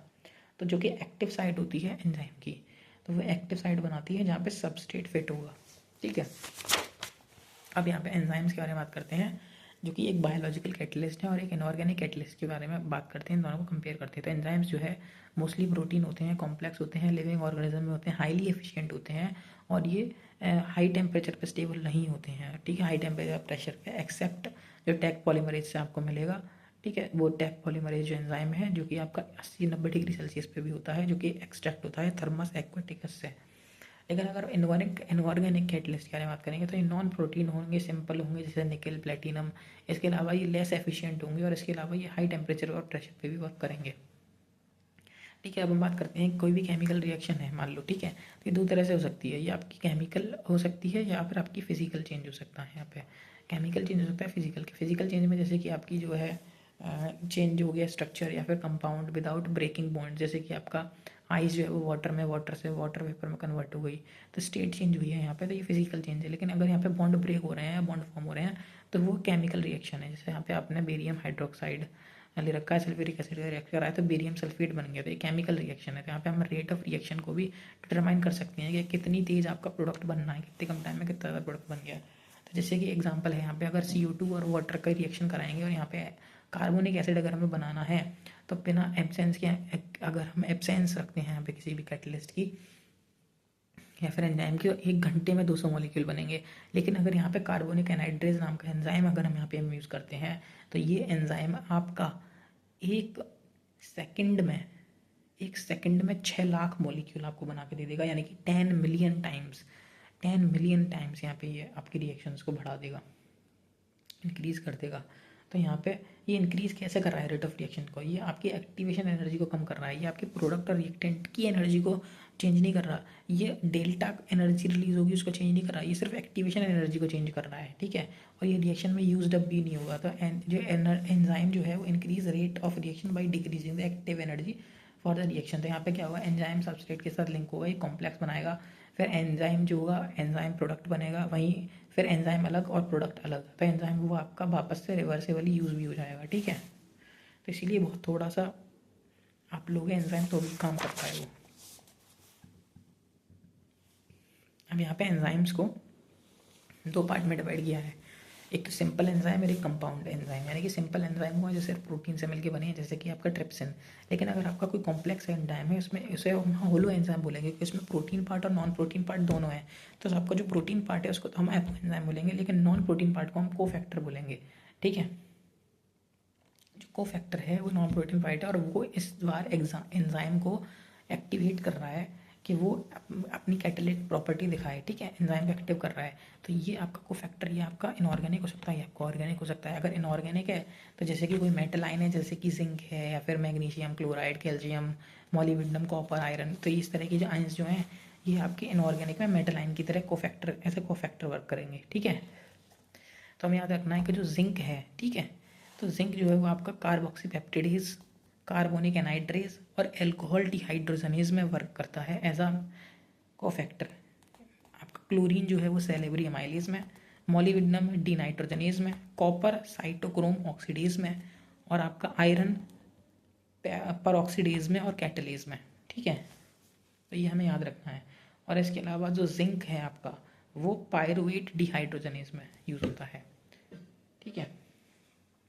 नहीं, आई एम सॉरी, जो आपका जिंक है वो एल्कोहल डिहाइड्रोजनेज में यूज़ होता है और मैग्नीशियम आपका पायरुवेट डिहाइड्रोजनेज में यूज़ होता है, जिंक, ठीक है।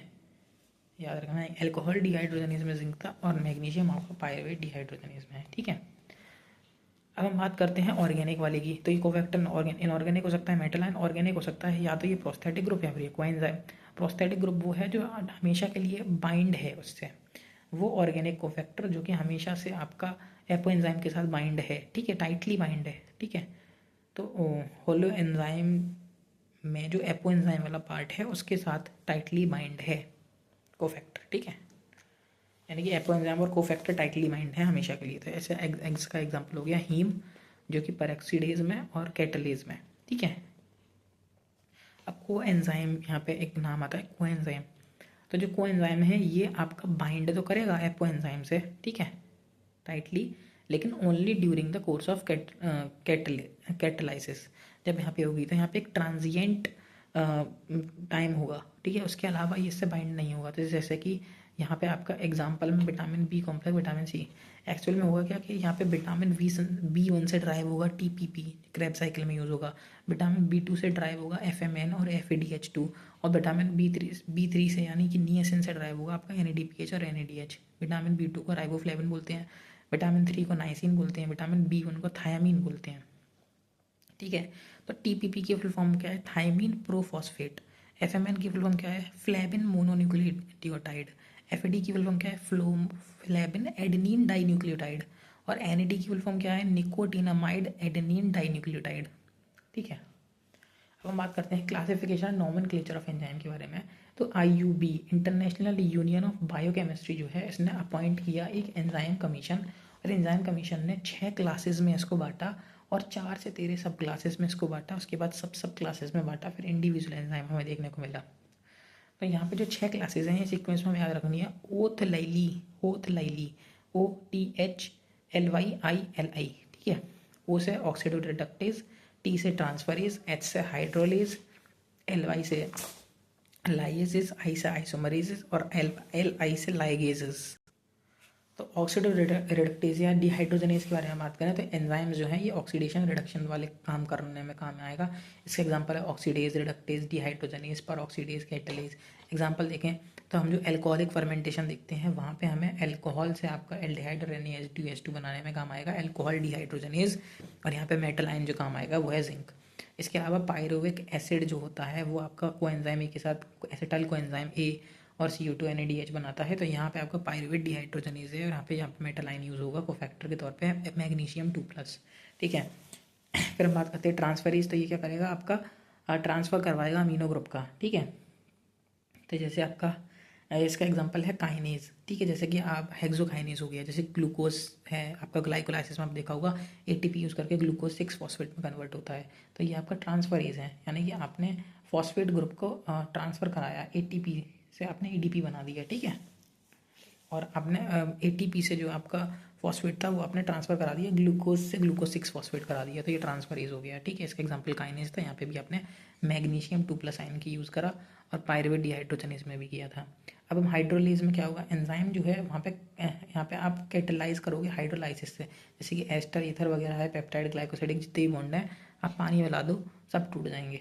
तो सुक्रोज में आपने पानी मिलाया और यहाँ पे इन्वर्टेज यूज़ किया, यहाँ पे एंजाइम, तो यहाँ पे आपका ग्लूकोज से फ्रक्टोज यहाँ पे बन गया। तो यहाँ पे आपका इन्वर्टेज एंजाइम यूज़ किया, तो एक हाइड्रोलेज एंजाइम है जो पानी के साथ आपको यूज़ करना पड़ा। लेकिन लाइजेस में ऐसा नहीं होगा, लाइजेस वो बॉन्ड ब्रेक करके दो अलग अलग पार्ट में नहीं टूटेगा, ये एलिमिनेशन रिएक्शन करवाएगा। अदर देन द हाइड्रोलाइसिस, अगर यहाँ पे आपके बॉन्ड टूट के डबल बॉन्ड वहाँ पे रह जा रहा है तो वो लाइजेस का काम है। आइसोमेरेज में क्या होगा, वो आइसोमराइजेशन कराएगा, कोई उसी का ही दूसरी फॉर्म बनवा देगा। तो ग्लाइकोलाइसिस में हमने देखा होगा कि ग्लूकोज 6 फॉस्फेट से आइसोमरेज यूज़ करके फ्रक्टोज 6 फॉस्फेट यूज़ करते हैं, तो इसका एग्जांपल हो गया। और लाइगेज में हम देखेंगे लिंकिंग का काम करेगा, जैसे कि हमने C4 साइकिल में देखा है कि जो पैप है वो आपका CO2 के साथ मिलकर यहाँ पे पैपकेज एंजाइम, यानी कि पैप कार्बोक्सिलेज एंजाइम यहाँ पे यूज़ होता है, ATP यूज़ होती है और यहाँ पे ऑक्जेलो एसिटिक एसिड 4 कार्बन का एसिड बनता है। तो ये लाइगेज वाली कैटेगरी जो आपकी क्लास है उस क्लास के एंजाइम का काम होता है। अब हम बात करते हैं कि एंजाइम को अफेक्ट कौन कौन से फैक्टर करते हैं।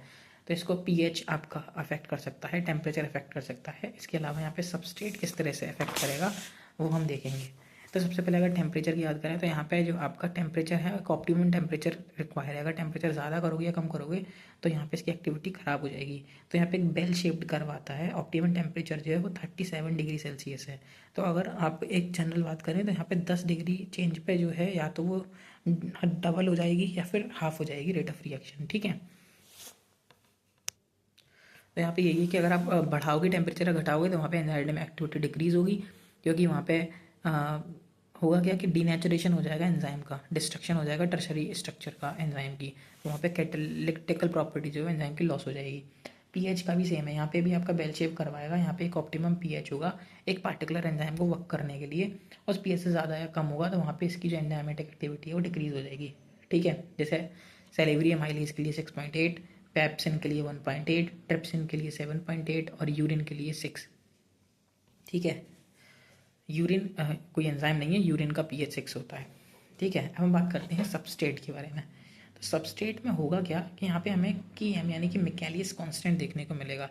मैं आपको बताता हूँ कि मिकेलियस कांस्टेंट होता क्या है कि मिकेलियस कांस्टेंट सबस्ट्रेट की वो अमाउंट जिस अमाउंट पे हमें मैक्सिमम वेलोसिटी की आधी वेलोसिटी अगर हमें देखने को मिल जाए, क्योंकि होगा क्या कि एक टाइम के बाद आप सबस्ट्रेट ऐड करोगे तो डायरेक्टली प्रोपोर्शनल आपको दिखेगा कि बढ़ रहा है, सबस्ट्रेट ऐड किया बढ़ रहा है।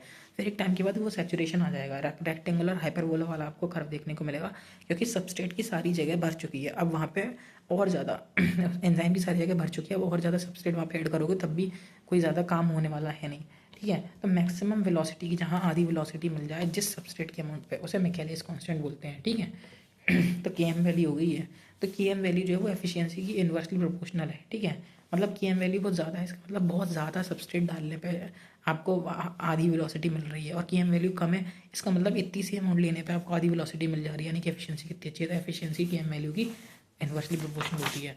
अब यहाँ पे हम देखते हैं कि इनिबिशन के बारे में, कॉम्पिटिटिव इनिबिशन और नॉन कॉम्पिटिटिव इनिबिशन के बारे में। ठीक है, तो कॉम्पिटिटिव इनिबिशन में क्या होगा क्या कि आपका सबस्ट्रेट जैसा ही दिखने वाला एक बंदा आ जाएगा और वो जाके एंजाइम पे जुड़ जाएगा, जुड़ने की कोशिश करेगा, सबस्ट्रेट को इनहिबिट करेगा, हटाने की कोशिश करेगा। तो ऐसे केस में आपकी वी मैक्स तो वही रहेगी, यानी कि अब आपको और ज़्यादा सबस्ट्रेट लेना पड़ जाएगा वही वेलोसिटी, उस वेलोसिटी तक पहुंचने के लिए। जहां अगर इनहिबिटर नहीं था तो आप अगर किसी पार्टिकुलर अमाउंट पे अभी आप अचीव कर रहे थे, अब आपको उससे ज़्यादा सबस्ट्रेट की अमाउंट लेनी पड़ जाएगी। लेकिन अगर नॉन कॉम्पिटिटिव है, वह आपका कॉम्पिटिटिव वाला तो रिवर्सेबल होगा। ठीक है, इसका एग्जांपल देख लेते हैं, जैसे कि सक्सिनेट डिहाइड्रोजनेज हो गया। तो ये सक्सिनेट एसिड जो है वो आपका फ्यूमारिक एसिड में कन्वर्ट होता है, तो यहाँ पे आपको जो एंजाइम यूज़ करना पड़ता है एक, ठीक है, सिट्रिक एसिड साइकिल में, ठीक है, सक्सिनिक एसिड 4 कार्बन का है, फ्यूमारिक एसिड भी 4 कार्बन का है, ठीक है। तो लेकिन यहाँ पे मेलोनेट यानी कि मेलोनिक एसिड जो है वो सक्सिनिक एसिड की तरह दिखता है। तो जब ये इसके साथ कॉम्पिटिटिव इन्हिबिशन करने लगेगा, ठीक है। इसके अलावा यहाँ पे एल्कोहल अगर इथेनॉल में कन्वर्ट हो रहा है तो एल्कोहल डिहाइड्रोजनेज जो है, एल्कोहल जो है वो डिहाइड्रोजनेज जो है आपका, वो आपका कन्वर्ट करा रहा है, तो यहाँ पे मेथनॉल इसके वर्क करने लगेगा, ठीक है, इनहिबिटर की तरह, ठीक है। और इसके अलावा अगर बैक्टीरियल इन्फेक्शन में देखेंगे तो पावा है और यहाँ पे सल्फर ड्रग है, ठीक है। अब यहाँ पे bacterial synthesis folic acid from PABA for human for their growth and development. Bacterial synthesize करता है फॉलिक एसिड को पावा से फॉलिक एसिड बन रहा है। तो यहाँ पे सल्फर ड्रग जो है वो आपका एक इनहिबिटर की तरह काम करेगा ह्यूमंस के लिए, ताकि ग्रोथ और डेवलपमेंट के लिए। नॉन कम्पिटिटिव में होगा क्या कि ये रिवर्सिबल है। यहाँ पे होगा क्या कि यहाँ पे आपका जो आपका इनहिबिटर होगा वो एंजाइम की किसी एलोस्टेरिक साइड पे या मॉड्यूलर साइड पे जाके बैठ जाएगा, उसकी शेप को ही चेंज कर देगा, शेप चेंज हो जाएगी। तो यहाँ पे आपका जो है वो इफेक्टिव ही नहीं रहेगा। तो यहाँ पे होगा क्या कि अब आपकी जो वी मैक्स है वही कम हो गई है। तो यहाँ पे पहले मान लो किसी कंसंट्रेशन पे आपको वो वाली वी मैक्स बाई 2 मिल रही थी, लेकिन अब आपको उसी कंसंट्रेशन पे वी मैक्स बाई 2 मिलेगी, लेकिन वो वी मैक्स बाई 2 पहले वाली वी मैक्स बाई 2 नहीं रही होगी, क्योंकि पहले आपकी गाड़ी की वी मैक्स बाई 2 अगर मैक्सिमम वेलोसिटी अगर 200 थी तो और वी मैक्स बाई 200 थी, लेकिन मान लो किसी का पार्टिकल कंसंट्रेशन पे है, लेकिन अब आपकी गाड़ी ख़राब हो गई है, अब आपकी गाड़ी की वी मैक्स 100 है और वी मैक्स बाई 2 50 है, ठीक है। तो यहाँ पे ये हो जाएगा और ये रिवर्सिबल होगी, ठीक है। तो इसका एग्जांपल है साइटिडीन पॉइजनिंग हो जाती है in case of inhibition of cytochrome oxidase, या फिर नर्व गैस जो होती है DIPP यानी कि डाई आइसोप्रोपाइल फ्लोरोफॉस्फेट, ये इनहिबिट करती है एसिटाइल कोलाइस्ट्रेज को, ठीक है। यहाँ पे होता क्या है कि एलोस्टेरिक एंजाइम की यहाँ पे फीडबैक इनहिबिशन होता है। यहाँ पे एक मॉड्यूलर साइड या फिर एलोस्टेरिक साइट होती है और एक एक्टिव साइट होती है। तो ये आपका पॉजिटिव मॉड्यूलेटर होगा या फिर नेगेटिव मॉड्यूलेटर होगा। पॉजिटिव मॉड्यूलेटर को आपका एक्टिवेटर बोलेंगे और नेगेटिव वाले को इनहिबिटर बोलेंगे। तो अगर आपका पॉजिटिव वाला है तो वो आपका जाएगा और प्रमोट करेगा कैटालाइसिस को, लेकिन अगर आपका नेगेटिव है तो वो आपका एलोस्टेरिक साइड पे जाके उसको शेप चेंज कर देगा और उसको इनहिबिट करेगा। जिससे अब होता क्या है कि एंजाइम्स ऑफ चेन रिएक्शन जो होती है वो इंटरनली ही आपकी रेगुलेट होती है, यानी कि प्रोडक्ट जो है उसका, ठीक है, वही उस एंजाइम के साथ मॉड्यूलेटर का काम करने लग जाएगा।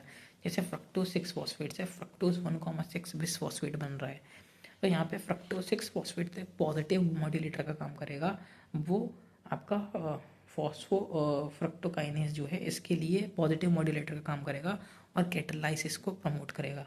लेकिन फ्रक्टोज 1,6 फॉस्फेट जो कि आपका प्रोडक्ट है वो एक नेगेटिव मॉड्यूलेटर की तरह काम करेगा, वो आपका फॉस्फोफ्रक्टोकाइनेज को कैटालिसिस एक्टिविटी को रिड्यूस करेगा, कम करेगा, ठीक है।